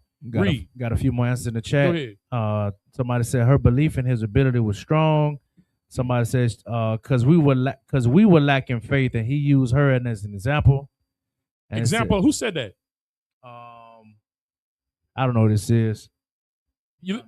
I am. That's her. I don't know who that is. That's her. Well, I am her. Whoever that is, sis, whoever you are. I hope it's a sis saying that. Whoever you are, you're very, very close. And Kahanga Bar was close in the beginning. Is there any more answers? Because if not, I'm gonna go ahead and just give it for time's sake. One more said a young man said she knew her place. Yes, that's true. That's we've already established all that. What Kahanga Bar and what this sister said is all true. This is the point. Kahanga Bar said in the beginning. He said it to her with all the Israelites around because the disciples were there too. And he gave a woman that it was not of his nation and said, how great is your faith? And Kahanga Bar said it like, look, she got more faith than what? Than y'all. She had more faith in being a dog than you have in being God's chosen people. And that's what we battle every day at camp. When we go out to camp and tell people that you're the chosen people of God, they like, huh? I mean, nah. But this white woman had more faith in her being a dog than the children of Israel had in being the chosen people of God. That's what he was saying. That this white woman got more faith in being in the lowest and having the knowledge of God that she's the lowest on the earth than you have an understanding that you're above all nations of the earth. It was an indictment against our people. It was, you know how it says, I'm going to provoke you to jealousy with the people that are no people? That's what he was doing. He was trying to provoke us like, damn, you trying to say this white woman got more faith in being a dog than I do in being a son of God? It was to make people be like, damn, I need to get it together. You know how black folks is when white people say we're the chosen people? Black people like, ooh, the white people said it too. So when your brother tell you that you're the chosen people of God, is get a job. Or y'all out here preaching hate. Then when a white person says, no, they right, y'all are the chosen people of God. Oh, I should go look it up. I should do some research. Right? Christ is like, your own brother is coming to you to tell you this truth, and this white woman knows and has faith in the truth. Listen, don't we want all people of all nations to receive the gospel? We want all nations to receive the gospel. Captain Katazai said this in a battle at the Freedom Circle in the Alamo in San Antonio. He was dealing with our brother. And the brother was saying that, no Jew or Gentile, no Greek or Jew, all that. The same things they always run to. And he says, I'm paraphrasing, but the black dude says to Captain Katazai, he says, so you telling me if these white, because like 3 white boys is walking by, if these white boys over here believe in their heart and believe on Christ, that they can't be saved? Captain Katazai said, if they believed on Christ in the gospel, they would know that they can't be saved. Give Captain Katazai a hand. You know what I'm saying? Give him a hand. You understand? We want everybody to believe and receive the gospel. Let me tell you something. That Greek woman, she received the gospel. And in her receiving it, like the young man said, she knew her place. And all Christ was saying was, I wish my people knew their place. Go ahead. And then can you say it even got deeper than that? You know what I'm saying? With him, telling her like, hey, this woman got more faith because he turned around and made her daughter whole. You know what I'm saying? And they looking at it like, how you going to heal this? You know what I'm saying? Dogs, right, you know what exactly. And that was the faith. The faith was, she asked him based on he did what she said based off of, he did what she asked based off what she said. Now, I think the sister put in Mark too, right? Yeah. Let's read that too. This is the book of Mark, chapter 7 and verse 26. The woman was a Greek, a Syrophoenician by nation, and she besought him that he would cast forth the devil out of her daughter. Right, she probably, whoever this Greek woman was, her husband probably had touched her daughter, you know what I'm saying, sexually assaulted her and put a demon on her. The girl was probably schizophrenic, going crazy. And the white woman was like, man, I didn't, these white women do not want to be with white men for obvious reasons. We won't get into that. If you want to find out, you can check out Officer Godiwa on UPK Hewer's page, and he gives you the breakdowns on why these white women do not want to be with white men. Now, we don't, we don't want y'all. His question, points to that. We don't want white women at all. We don't want you. We don't want you around us. But white women are in a horrible, terrible condition right now because they are forced to be with men who don't want them. They want children. Right? Because they have, what's the word? They have, yes, they are child sexual assaulters because they have, unamazing penis sizes that they feel like because they're so, miniature in stature, like how Obadiah said, I've made you small amongst the heathen. They feel like because they're so small that they should put that in children and instead of their women. Right now, white people their death rates are outgrowing their birth rates because the men, instead of going into their women and making babies, all this, white power, where's the power to get your woman pregnant? White supremacy, well, how come you can't get that supremacy into your woman's stomach and produce children? What's going on? You want to put it in animals, dogs. You even have your women sleeping with dogs because you're going up in farms, sneaking in farms, and going behind horses and putting your insignificant rod in horses and sheep and pigs instead of where it belongs in a white woman. So what happened was Abiyar is that whoever her husband was probably touched the daughter and the daughter got a demon. What you about to play, brother? Oh, okay. I thought you were about to say something to the point. No sweat. It is to the point? No, it was just going into the decline of birth rate. Okay, no sweat. Yeah, so that's why she's coming. And listen, I think Kat played a video like 3 weeks ago about how white women tell their children, if you're in trouble and you're alone, go find a black man. So this white woman was in trouble. Her daughter was in trouble, and she found a black man to help. That's what it's always been. I don't know if you had that video still, but Cap had that video. We don't need to play it, but yeah, it's everybody knows that if you want your problem solved, you need to find a priest of God, and the only priests of God in the earth are the Israelites, so-called blacks, Latinos, and Native Indians. Right? Keep reading. Concert, verse 27. But Yahushua said unto her, let the children first be filled, for it is not meet to take the children's bread and to cast it unto dogs. Right. Verse 28. And she answered and said unto him, yes, Lord, yet the dogs under the table eat of the children's crumbs. Right. And he said unto her, for this saying, go thy way. The devil is gone out of thy daughter. Listen, man. He said, for this saying, because you acknowledge that you was a dog, I'll give you the crumb. She didn't receive salvation. She received a crumb, a blessing. It was nothing to the Lord. Yeah, go away. Go your way. Because you know your place in this society where you're considered a king and queen in the earth. Ain't that what we read in, what was that, 49 and 28? Is that Genesis 49, 28? Kings and queens, thy nursing mothers and fathers. Isaiah 49, right? Read that real quick. The reason why Christ, it's like when white women and white men kiss our boots. They are the rulers in this society. They're the top of society. When they humble themselves down and kiss our boots, we say, give them a hand. It's something that is notable in this society for a person who is at the top of society to humble themselves down to the children of the slaves. That's something that's notable.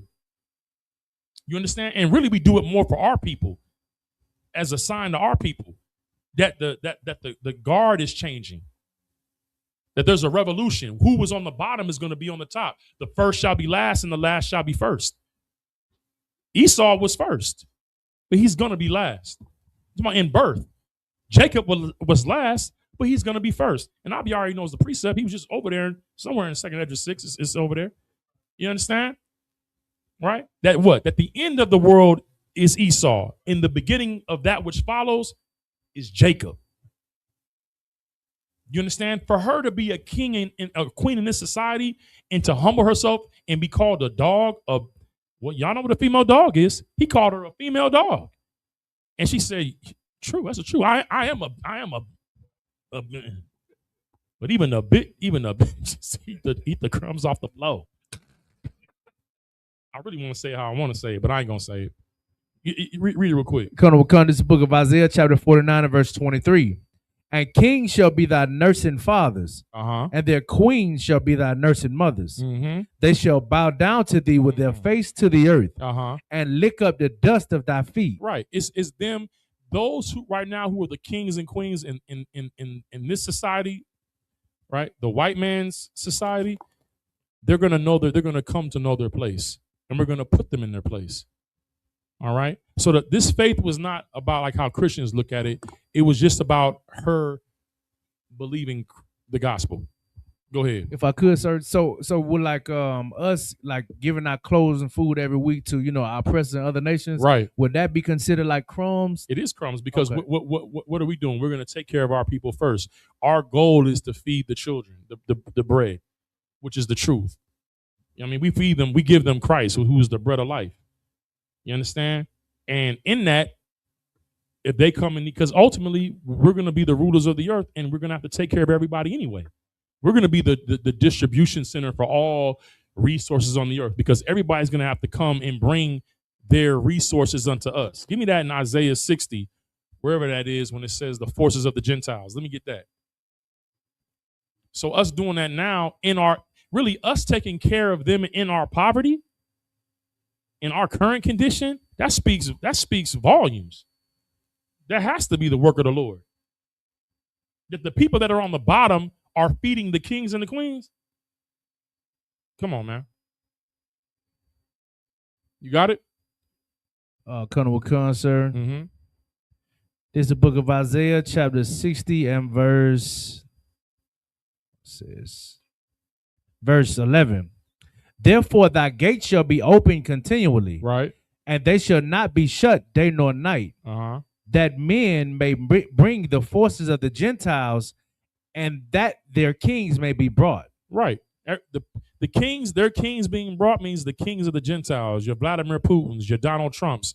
You know what I'm saying? Whoever you look at as notable in this earth, in this society, those giants, Elon Musk, Jeff, they're going to be brought to us, and all their wealth is going to be brought to us, and we are going to bring peace to the earth. All those weapons of war are going to be turned into agricultural technology, and we're going to make you guys great farmers. You're gonna change those weapons into, what they call it, plowshares and pruning hooks. You know what I mean? You're gonna be out there fishing, and you ain't gonna be fishing for crab, shrimp, and lobster. It's gonna be flounder and carp, trout, bass, and all of these foul, abominable mussels and oysters and clam. They're going to be in the ocean, purifying the ocean. Think about that. We got to buy filters for our water because they want to eat the filters. This is what happens when the white man's in charge.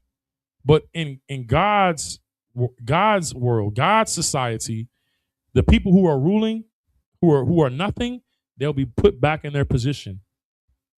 They will be nothing. They will be ruled by whom the Lord chose, and the earth will be put in order. All right? Go ahead, Art.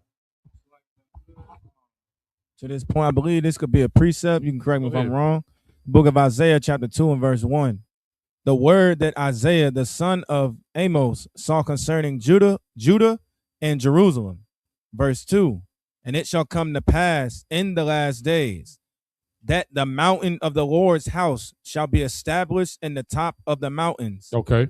And shall be exalted above the hills, and all nations shall flow unto it. Yeah.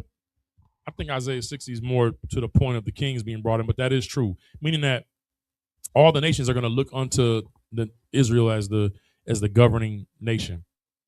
Any other questions, Abiar? Colonel Khan, sir, got a few more. Mm-hmm. All right. Sister said, Salakia, sir, if I could get a breakdown of Ezekiel 37 and 3. Let's get it. Is it talking about the resurrection and restoration of a nation? Okay. This is the book of Ezekiel, chapter 37 and verse 3. Mm-hmm. I start at verse 1. The hand of the Lord was upon me and carried me out in the spirit of the Lord and set me down in the midst of the valley, which was full of bones. Right. And caused me to pass by round about. Mm-hmm. And behold, there were very many in the open valley, and lo, they were very dry. Verse 3. And he said unto me, Son of man, can these bones live? And I answered, O Lord God, thou knowest. Right. This is, I think I might have went into this last week, but at any rate, this is what we were dealing with earlier about bones. This is a vision that the Most High gave Ezekiel, and he put him in a valley of dry bones. These bones represent family. It's Ezekiel's family. It's your family. If you're a so-called Black, Hispanic, and Native Indian, it's our family. It's like going through the projects and you see prostitutes walking the strip. You see brothers on the corner selling drugs. You see drug addicts buying drugs. You see drive-by shootouts, right? You see, in the project buildings, it's domestic violence, it's sexual assaults, it's children getting molested. You see the child molesters. You see brothers that snitch coming out of jail, right? It's the condition of our people where basically the breath of life is not there. You know what I'm saying? The bones are there, but we're scattered across a valley. Bones aren't in a body aren't just put together. They're connected with muscle. They're connected with sinew or like tendons or cartilage. You understand? They have flesh. We weren't a whole body. We were just scattered family.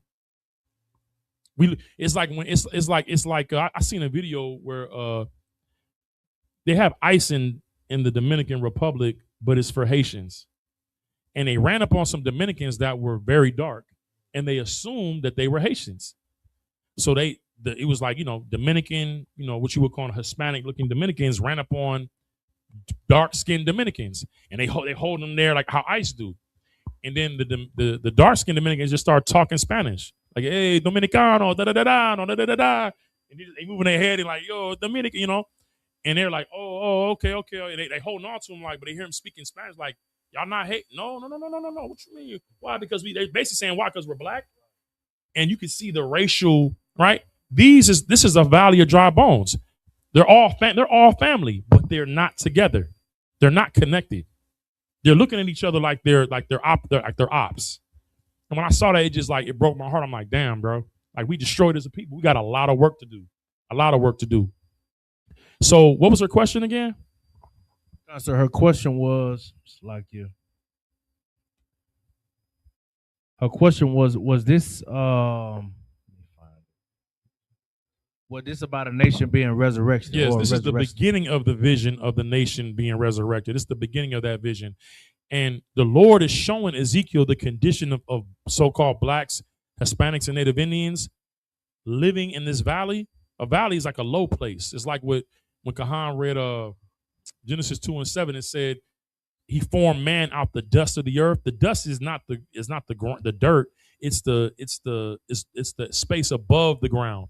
It's a low state. And a valley is not a mountain. The brother just read about the mountains of the mountains. The house of God will be on the mountains of all the mountains of the earth, right? A mountain is a high place. It's a high position. The valley is the low position. And that's where we are. That's our condition. We're in a low state, a low place. And the Lord asked Ezekiel, can these bones live? This family that you see that's destroyed, can they live? The only way they're going to live is that they receive the breath of life, God's laws, statutes, and commandments. Give me to where it says a standing army, or the prophesied in the standing army. You know what I'm saying? That's why we go out, every week under Commander General Yohana, and we prophesy to the four winds. Why? Because our people are scattered. Our family is scattered all over the earth. Before that, give me James 1:1 real quick. Just read that real quick. This is the book of James, chapter 1 and verse 1. Right. James, a servant of God and of the Lord Jesus Christ, to the 12 tribes which are scattered abroad, greetings. Listen, James, in James' time, this is after Christ died, resurrected, ascended to the right hand of the Father, and him and Peter and Andrew and all the disciples is getting busy doing the work. At this time, after our King died and resurrected, he's still seeing our current condition. We're scattered. And that's what's going on right now with our people. The Lord is going to have to gather us out of the four corners because we're still scattered. Go ahead and read that in Ezekiel. So the answer to your question is yes. That's exactly what this is about. Go ahead and read that and we'll move on. This is the book of Ezekiel, chapter 37 and verse 10. So I prophesied as he commanded me. Right. And the breath came into them, right, and they lived and stood up upon their feet, an exceeding great army. Right. An exceeding great army. And this is, them purple faggots be trying to do, come in all these numbers and all that. That's not them. You saw General Muhammad posted them getting ran up. I don't know what community they was in, but them purple pigs got ran up out of there. And the sister at the end was like, y'all ain't nothing but some agents. Get the F out of here. Y'all some agents. That ain't the army that the Lord talking about. The only army the Lord is in the Israelite School of Universal Practical Knowledge under Commanding General Yohana. You understand? Give Commander General Yohana a hand. You know what I'm saying? You know what I'm saying? A true servant of the Most High in Christ. You understand? And that army is being raised up. We're living in that prophecy that Ezekiel saw. We're that army that's being raised up. And I don't want to get into it, but you read earlier up, it talks about how the sinew and the muscles and the bones all came together. That's what's happening right now. We're going out and we're reconnecting ourselves in this truth. You understand? So-called blacks, Latinos, and Native Indians. All right? The Lord is putting our family back together, our bones and flesh. All right? Any more questions? Sir.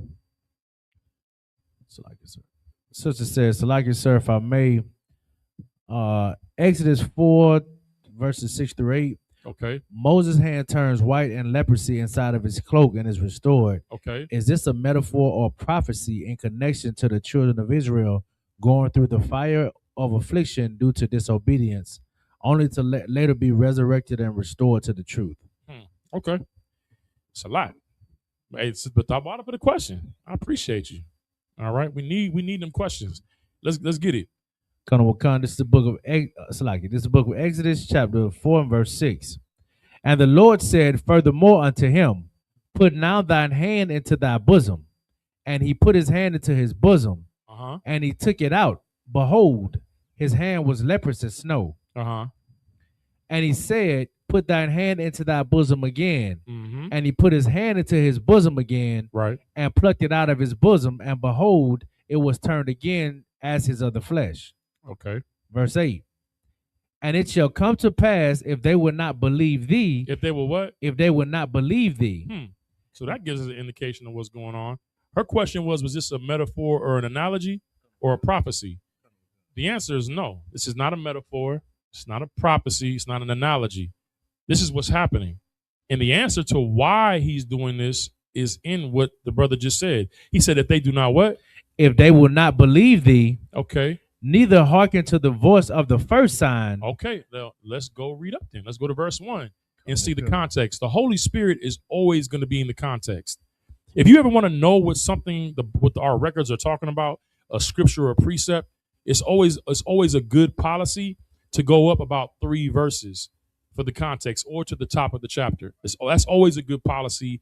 Christians don't do this. They just take a scripture and they always say that's you're taking it out of context. You've never even dealt with the context. Remember this: the devil's in the details. The Holy Spirit is in the context. Okay. Let's read verse 1 and we'll understand what's actually taking place. This is the book of Exodus, chapter 4 and verse 1.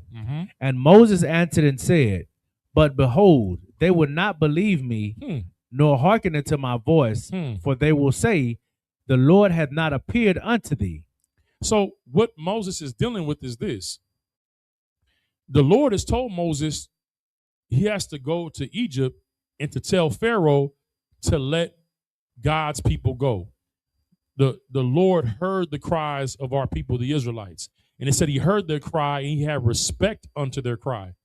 You understand? He had respect unto them.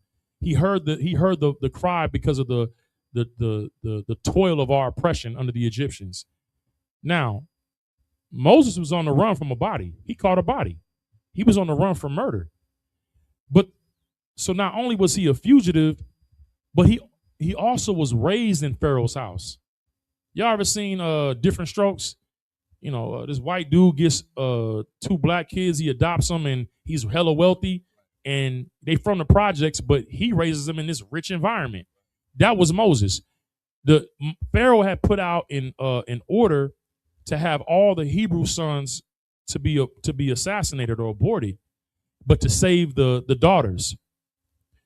The Hebrew midwives, they didn't take heed to none of that, and they saved the Hebrew boys. And Moses was one of those boys. That's how you know abortion is so evil. They've always try to pump abortion or to attack our babies in our communities. It's nothing new under the sun. Okay? Pharaoh did that, and Moses was a baby that was saved, and he got handed over to Pharaoh's daughter. And then Moses' sister, you know, when Pharaoh's daughter got her, she would take him and let the mother breastfeed him and then take him back to Pharaoh's daughter's house. And he was raised as a prince of Egypt. So, you know, it's like the way that the Israelites looked at him was like, you know, you one of us, but you ain't really one of us, like a house Negro. You was raised in the house. You wasn't raised in the field. We out here working 12-hour days and, you know, got Egyptian taskmasters whipping us and oppressing us, and you over here up in the king's palace. But really, Moses was a revolutionary, because when he saw one of the Egyptians beating one of his brothers, he took his life. So he looked this way and that way, took out the Egyptian and then buried him. And then when he saw 2 Hebrew brothers going at it, he was like, why y'all family? Why y'all fighting? They looking like, nigga, how you just killed somebody? You just caught a body. You gonna tell us what to do? Oh, now you are leader, huh? Nigga, who made you a ruler over us, right? Moses like, oh shit, the matter is known. It's in the streets. You know what it is, up top, you catch a body, you head down south. That brother went down south. And he went into what was the name? What was Jethro? The Midian, I think the land of Midian. You know what I'm saying? And he met up with one of Jethro was like a high priest in Midian, African. It was African people. And he got down there, kind of like what happened with Jacob when he bumped into Laban's daughters, on some sheep. They watering their sheep. And while Jethro's daughters was trying to water the sheep, it was other men there that was pushing their sheep away and like, because they was women, like, get out the way. We feeding ours first. We giving them to drink first. And Moses went over there and just stepped to him like, nah, you ain't finna do that. You ain't finna, let these women get their stuff. And he basically got up in there like, what? And got the daughters the water. They go tell their father, and their father's like, yo, come stay with me. And then he basically made like, look, marry one of my daughters. And then he did, and Moses married an African, and he was down there on the run for 40 years. So now when the Lord approaches Moses, he tell him, go back, and I need you to go and tell Pharaoh to let your people go and tell your people that I sent you. So Moses is like, they not finna believe me. I'm on the run for a body. When I did live out there, I was in the Pharaoh's house. Everything's wrong. This ain't gonna work. So what you see happening is the Lord is saying, look, do these signs to prove that to prove to them that I sent you. Basically, the Lord was saying, I'm gonna give you power to show them that I'm with you. So it's not a metaphor, an analogy. It was because Moses was scared that they wouldn't take him serious. The Lord gave him these signs to show them that the Lord was with him. That's what it's about. That's good, y'all. That's sufficient. I hope that answered your question. All right. Any more? Wakan, sir. Salaki, sir. Got a question. Sister says, Salaki, sir. I have a question in Mark 10:51. Why is it important to be specific when we pray when God already knows what we need? Why is it important to be specific when we pray when God already knows what we need? So basically, if God knows what we need, why do we got to ask? I guess that's what she's saying, right? Okay. Well, let's hear the scripture. Let's get to it. It's the book of Mark, chapter 10 and verse 51. Mm-hmm. And Yahushua answered and said unto him, what wilt thou that I should do unto thee? The blind man said unto him, Lord, that I might receive my sight. Okay. Let's go up some verses for some context. It's the book of Mark, chapter. Just with the beginning of where this encounter with this blind man.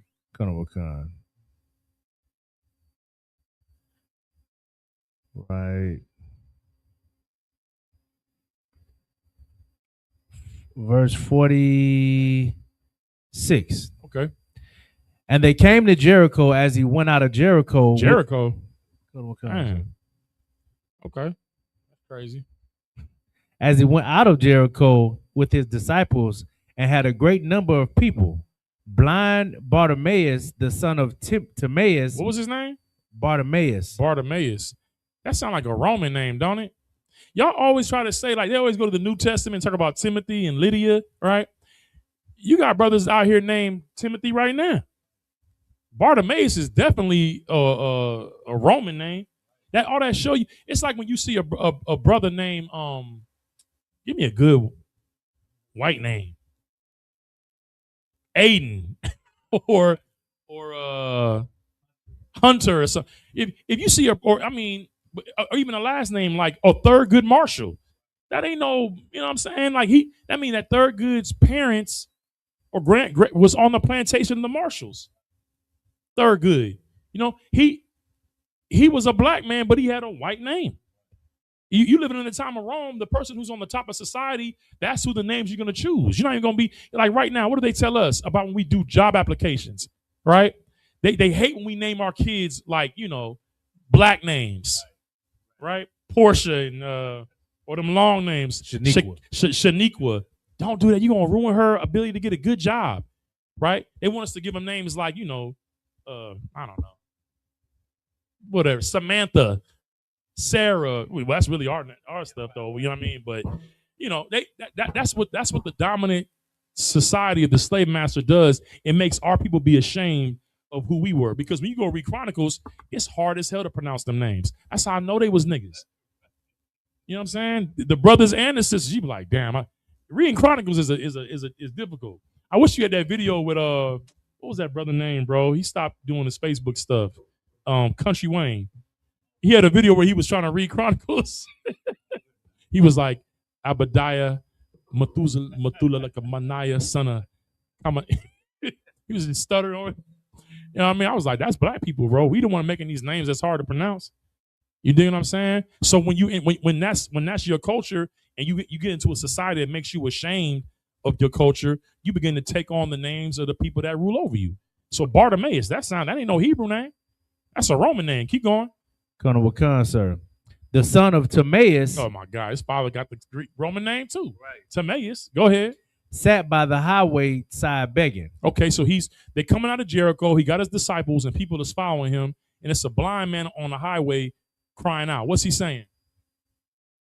And when he heard that it was Yahushua of Nazareth, he began to cry out and say, Yahushua, thou son of David, have mercy on me. I'm gonna be real with y'all. This is a cut.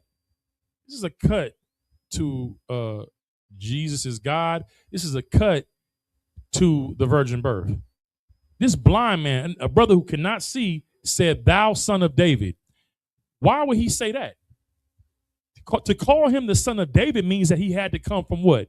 David's lineage. Right? And really, what this brother is doing is damn near what the white woman was doing. She knew who he was. Because to be of that lineage means that you should be what? If he called him the son of David, what is he saying that he should be? Anybody? The son of Joseph. Yeah.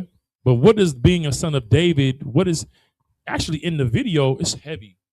The video when IUIC got ran off, the brother who's recording it, what did he say? He said, y'all don't even know about the throne of David. Now, you kind of gave it away, No. He know, but I asked you though. I ain't mad. It's okay. But you understand what I'm saying, right? If I'm gonna give you another shot, Kahanga Bar. He called him the son of David. What does that mean that he recognizes him as being a son of David? He should be what? From the throne of David. Right. What's the throne for? A king of the Jews. A king, not a king. Exactly, king. A king. He should be king. He recognized from his bloodline the authority that comes with that. Because for you to be a son of David, what did the Lord promise David? That what? You'll never miss a man to sit on the throne. That's why that brother was like, y'all don't even know the throne of David. I don't even understand that. I don't know what he was talking about. I mean, I know what he said was the truth. I don't know what his context was, but that was real what he said. Right? So this blind man who can't see said, thou son of David. Keep reading. Colonel Wakan, sir. Have mercy on me. Right. And many charged him that he should hold his peace. When it says, read again. And many charged him that he should hold his peace. When it says charge, to charge means they were saying, yo, be quiet, like trying to give him orders. Yo, quiet. Basically, like you're not important. He has other business. Just be quiet. Keep reading. But he cried the more a great deal. So he disregarded everything they had to say. Man, hey, Yahushua, thou son of David. He got louder. He turned up. Keep going. Thou son of David, have mercy on me. Right. Verse 49. And Yahushua stood still and commanded him to be called. Right. So Yahushua is walking. You have the disciples around him, and then it's a crowd around him. Kind of like the streamers. You be seeing A, B, and Dean. Then it's like the cameras around them and those with them, and everybody else following them, right? So Christ is in the middle. He's like, hey, go tell the brother to come here. So he stopped from what he was doing. The disciples go and do what? And they called the blind man, saying unto him, be of good comfort, rise, he calleth thee. Okay. He's like, hey man, he said you could pull up. What happened? And he, casting away his garment, rose and came to Yahushua. That brother got up. Because you know how you feeling. All the haters was like, hey man, shut up. He like, nigga, he threw off that coat like, bah. Right. He walking like, he can't even see me. He just like, you know what I mean? He 10 feet tall. He walking through the crowd like, yeah, you know what I mean? Yeah, nigga, you know what I mean? Read. Verse 51. And Yahushua answered and said unto him, What would thou that I should do unto thee? So Christ asked him, what you want from me? Now, I don't know. The sister asked the question. I don't want to assume anything. I ain't doing no reality therapy. But I'm assuming she's saying because he was blind, it must have been obvious that that's the issue. Right? So why ask him if he could tell that he's blind? Why say, what do you want from me? That's a good question. It's an excellent question. I'm going to tell you why. Because what's obvious to God ain't always obvious to us. In the UPK, right, people come to us for a lot of things, right? They'll come and we say, how can I help you? What do you need from me? Why? Because it might be obvious to us what you need, but we got to see, is it obvious to you what you need? So it's the same with the Lord. The Lord can see what you need, but he got to understand. He got to first know, do you know what it is? You dig what I'm saying? What do I mean? We'll be out here sometimes in front of the school. People come to us and say, hey, man, can I get a few dollars? We'll be like, okay, what you need? How can I help you? Oh, man, I'm hungry. Oh, we got some food on the inside. Oh, no, man. I don't want no food. Brother just said he was hungry. Okay. No. I'm trying to get something to drink. Oh, you thirsty? Yeah, I'm thirsty. I need to get something to drink. Man, let's give me a few dollars.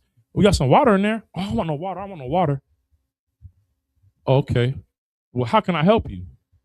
Oh, man, I just need a few dollars. Brother, we got water and food if you needed this in here. You dig what I'm saying? Now, they came asking us for something. We know what they need, but it ain't obvious to them because they really want something else. Now, you see homeless people out here and you feel like the issue is just doing what? If they're homeless, what do they need? What do you think is obvious? Go ahead. Shelter, somewhere to stay. Somewhere to stay, right? But now, is the answer just putting them in a home? Because if we put them in a home and they're a drug addict, are they gonna be able to stay in the home? No. So we gotta ask them, what do you need? It's obvious to us, but is it obvious to them? We have to hear what they need to be able to do what? To see where they're at. Because I can help you, but I may not be able to help you. Because you don't want what? The help. My help. That's why. And the Lord is the same way. It's like your kids, right? Our kids, we gonna have breakfast, lunch, dinner, right? The kids come crying. We want our kids to say, what do you want? Why? Well, I want something to eat. Then you just eat? Well, I want some candy. No. You can't no candy. We ain't finna let you, you're not finna ruin your dinner. You have to ask, because sometimes what you ask the Lord for, it'll align with his will. Other times you ask for something and the Lord is not going to say nothing. He's not going to respond. Why? Because it doesn't align with his will. He's not going to give it to you. Can I give you an example? Give me where Christ was in the Garden of Gethsemane and he prayed to the Lord. I'll give you an example.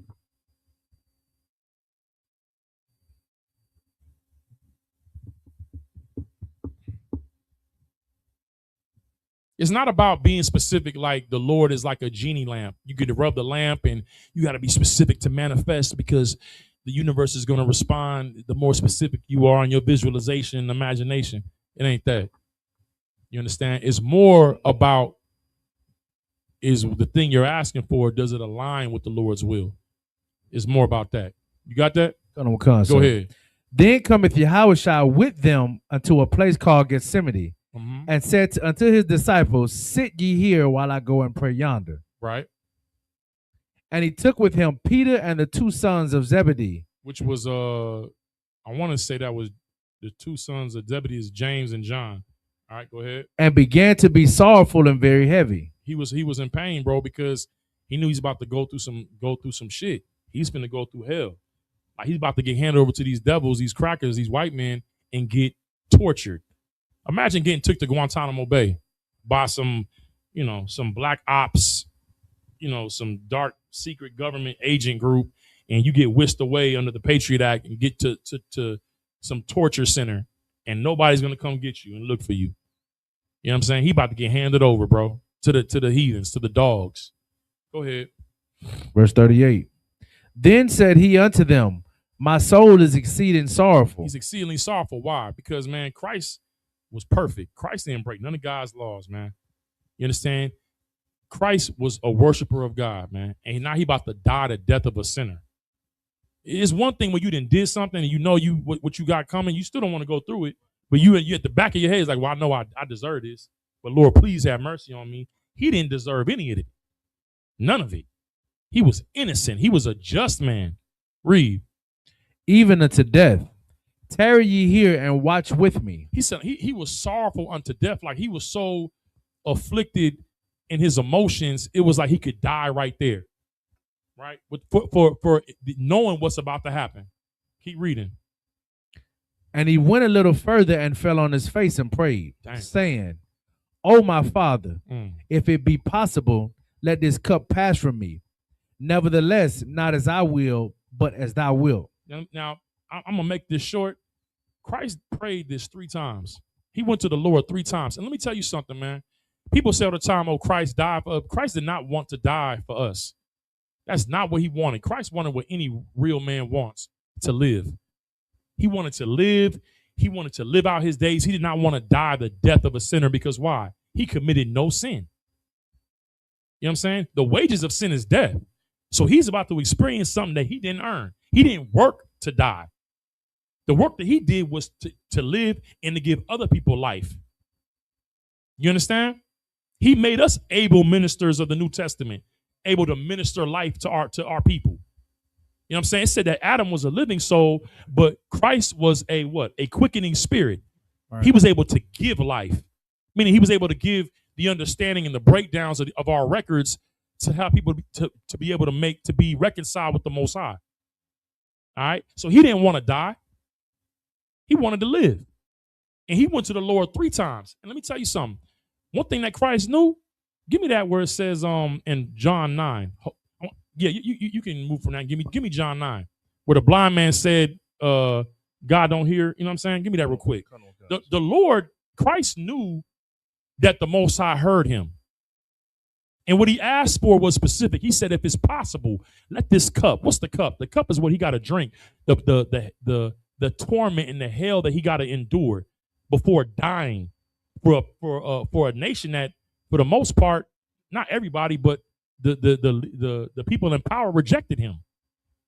The people who sat in Moses' seat, the rich, the Sadducees and Pharisees, they rejected our king, their king.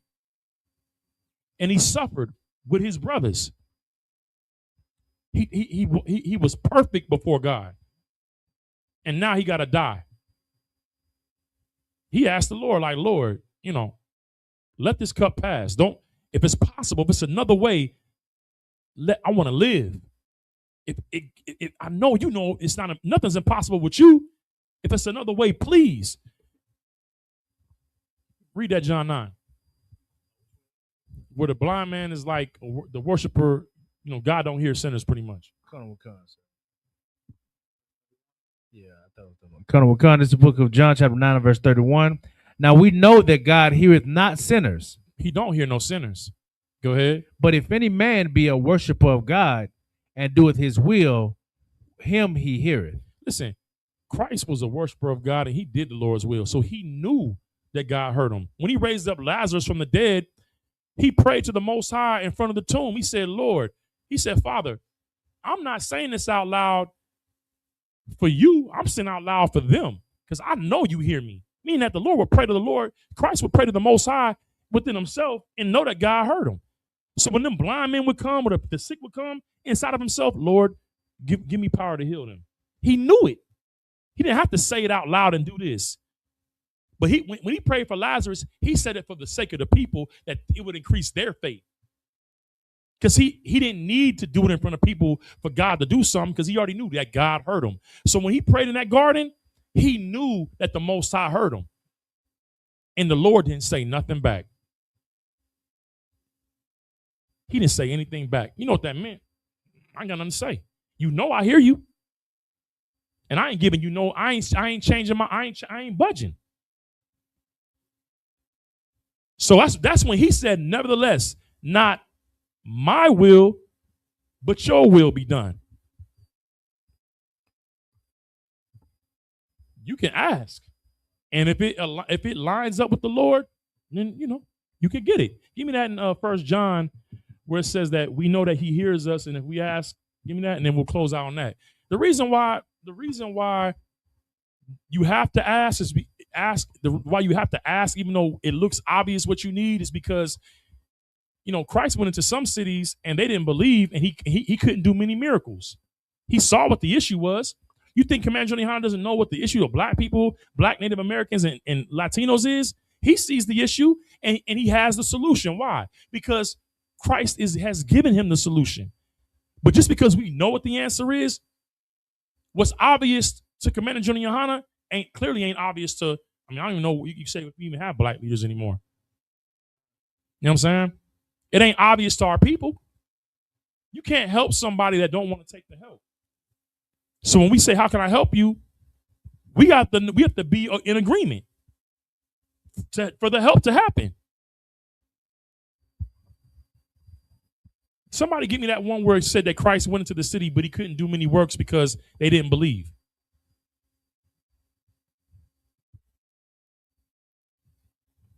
No, I think Yahaja got that. Yeah, where Christ, when it said Christ could not do many miracles because he went to a city and could not do many miracles because they didn't believe. You read what I got you. Sir, this is the book of 1 John chapter 4 and verse 6. It's like verse 5. I started verse 5. They are of the world, therefore speak they of the world, and the world heareth them. Verse 6. We are of God. He that knoweth God heareth us. No. It should be 1 John. And is that where it says that who does, if you ask, we know that he hears us if we ask anything according to his will. Oh, that's what I'm talking about. Salakia. I think that's it could be in 1 John 4, but that ain't what you're reading. That ain't it. Let me see. And get that one for me, Yahaja or Kahanga Bar, whoever get it first. And then we're going to close out. Salakia.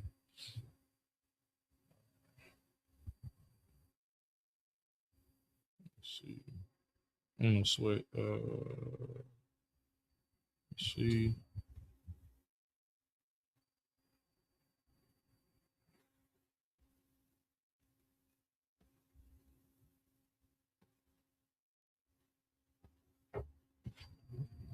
I think it's 1 John 3 and 22. I was looking for something different, but that'll go for right now. Did you find that, Yahaja? Is it Matthew 23 or is it? Hold on. You got the one I said 3 and yeah. I think that's the one. Give me that 5 and 14. I think that's it. Sir, this is the book of 1 John chapter 5 verse 14. Thank you. And this is the confidence that we have in him. Christ had confidence. Why? Go ahead. If we ask anything according to his will, he heareth us. Mm-hmm. That's it. He didn't hear Christ because it wasn't his will that Christ should not die. So he didn't respond. You understand what I'm saying? Did you find that, Yahaja? I think it's Mark 6 and 10, if I could. Matthew 13:58. Matthew 13. Matthew 13 and 58. And just go start in verse 57 or 56. Khan. It's the book of Matthew chapter 13 and verse 56. And his sisters, and they not all with us? Are they not all with us? Salakia. Whence then hath this man all these things? Verse 57. Right. So basically, read the verse above that. Read 55, because I think it's talking about the people in his own town that didn't believe. Khan. I'm not mistaken. It's the book of Matthew chapter 13 and verse 55. Uh-huh. Is not this the carpenter's son? Is not his mother called Mary? And his brethren James? And how you say it? Is it Jose or is it Joseph? What verse are you reading? Verse 55. Okay, do 54. Okay. Read start at 54. Go ahead, push. Khan, verse 54. And when he was come into his own country, right, he taught them in their synagogue, right, insomuch that they were astonished and right. said, They this is someone someone they grew up with, and they're like, how is he teaching like this? Like, we know this nigga. When he get on this? Read. whence has this man this wisdom and these mighty works? How was he able to do this when he grew up with us? That's what a lot of y'all families think. You brothers that's in the UPK and doing all these mighty works. I was visiting with my camp leader, my former camp leader, Karab Yahawada. I was visiting him with his mother today, and I had an Instagram video that went viral, and I was just visiting with her, seeing how she was doing. You know, she had just grieving the loss of her son, and we talking and stuff. She's like, "I seen you, son." I said, "Huh, Mama? What you mean?" "I seen you on the TikTok and the gram. You was going at that white man." I said, "Yeah, Mom." She's like, "You was just wow. You was on his head." I said, "Yeah." I said, "Karab taught me to do that." "Karab taught you to do that, huh?" I said, "Yeah, Mama. You know he taught all of us." "What you mean? I thought you was teaching him." "No, Mama. He taught us how. He pulled us out and brought us into the school." "Really?" I said, "Mama, that's why they all came to the burial, because Karab was over Killeen. He was over the city." "I didn't know that. I didn't know he taught y'all." So, "Yeah, Mama, what you saw me doing, Karab taught me that. He learned that from Captain Yatazai, who learned that from Captain Kahan, who learned that from Commander General Yohana." She was like, "Wow," because she wanted to see General Muhammad. She's like, "How come y'all?" She was to my pastor. She's like, "How come y'all ain't come get me? I want to go see what's his name?" I said, "General Muhammad." She's like, "Yeah, I want to see him. I want to meet him." I said, "Well, Mama, if he come down again, I'm gonna make sure I get you." You know what I'm saying? But anyways, my point is that she grew up with her. She knew her son, but she didn't know how mighty his works were. And a lot of us, when we come in this truth, they only know who we were in the world. And when you come into the school, into the truth, and the Lord raised you up, and you begin to do mighty works, it's people are astonished at it. Sisters too. Wow, I mean, she used to be like this. She was all this, schizophrenic and crazy. Now she calm, and she's has a sound mind, discernment, all that, right? And like they're astonished at it. Keep reading. Khan.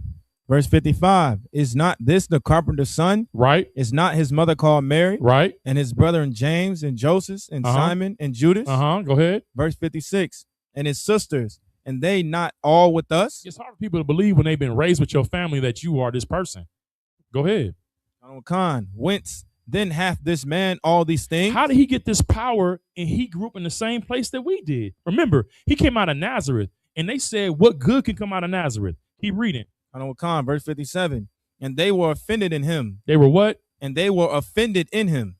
A lot of your people that you grew up with are offended at you because they're like, I know him. I was with him. He did the things I did. How is he doing these things? How does he have this notoriety in this truth to stand up to the white man and call him the devil, right?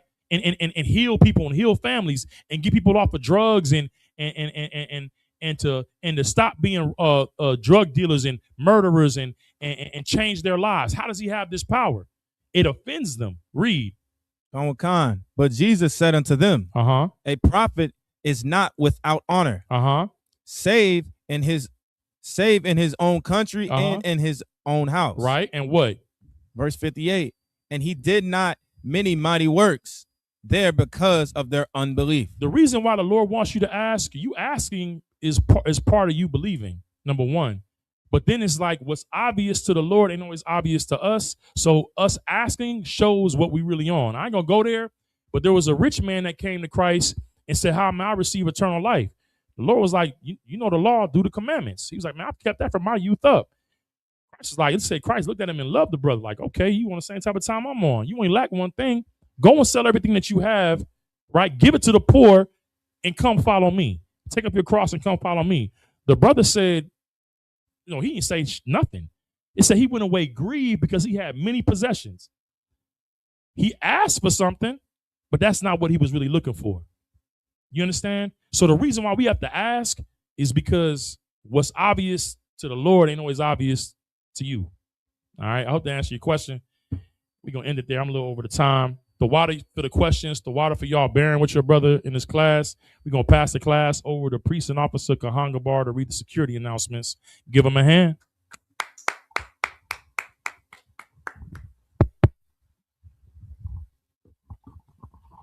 Hey, Salaki Yawa Ash, brother, you can, if you could, Cap is teaching tomorrow on Wednesday, and we'll definitely address that question. It's not. It's, oh, it's a supporting precept. Oh, Salaki. Okay, I didn't want the brother to think we was. You know what I mean? Sweat. I need to post the calendar right.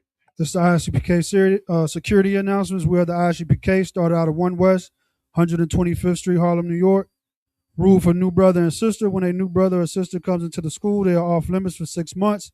They are to be saluted only. They are here to shed themselves of the world. If they need transportation, the teacher will arrange it. After 6 months, if a brother or sister has an interest in a particular person, he or she must get permission from the head to speak to a brother or sister. There is another 6 months in which the brother and sister will court each other. After this 6 month period, the brother and sister will get permission from the head to marry. Tithes, which is a commandment, Numbers 18 and 21. Malachi 3, 8 through 10 means tenth in the Hebrew, ma'ashera. 10% of every penny of any increase the Lord gives you. Give to the Treasury Department or teacher, priest fund, free will offering for priests, not mandatory, whatsoever amount you would like. Upcoming holy convocations. We have the memorial of the blowing of the trumpets, Friday, September 11, 2026, Leviticus 23, verse 24 through 25. Remind Akim and Akwa to check the bulletin board in the hallway if anyone wants to be a trooper in the school to start wearing all black boots, shirts, pants, headband, and scarf.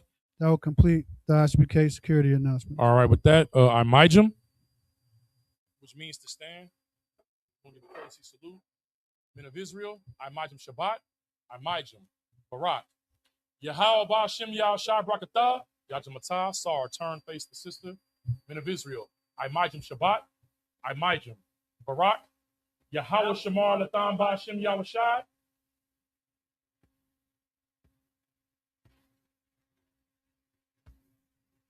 Yajamatah, class dismissed.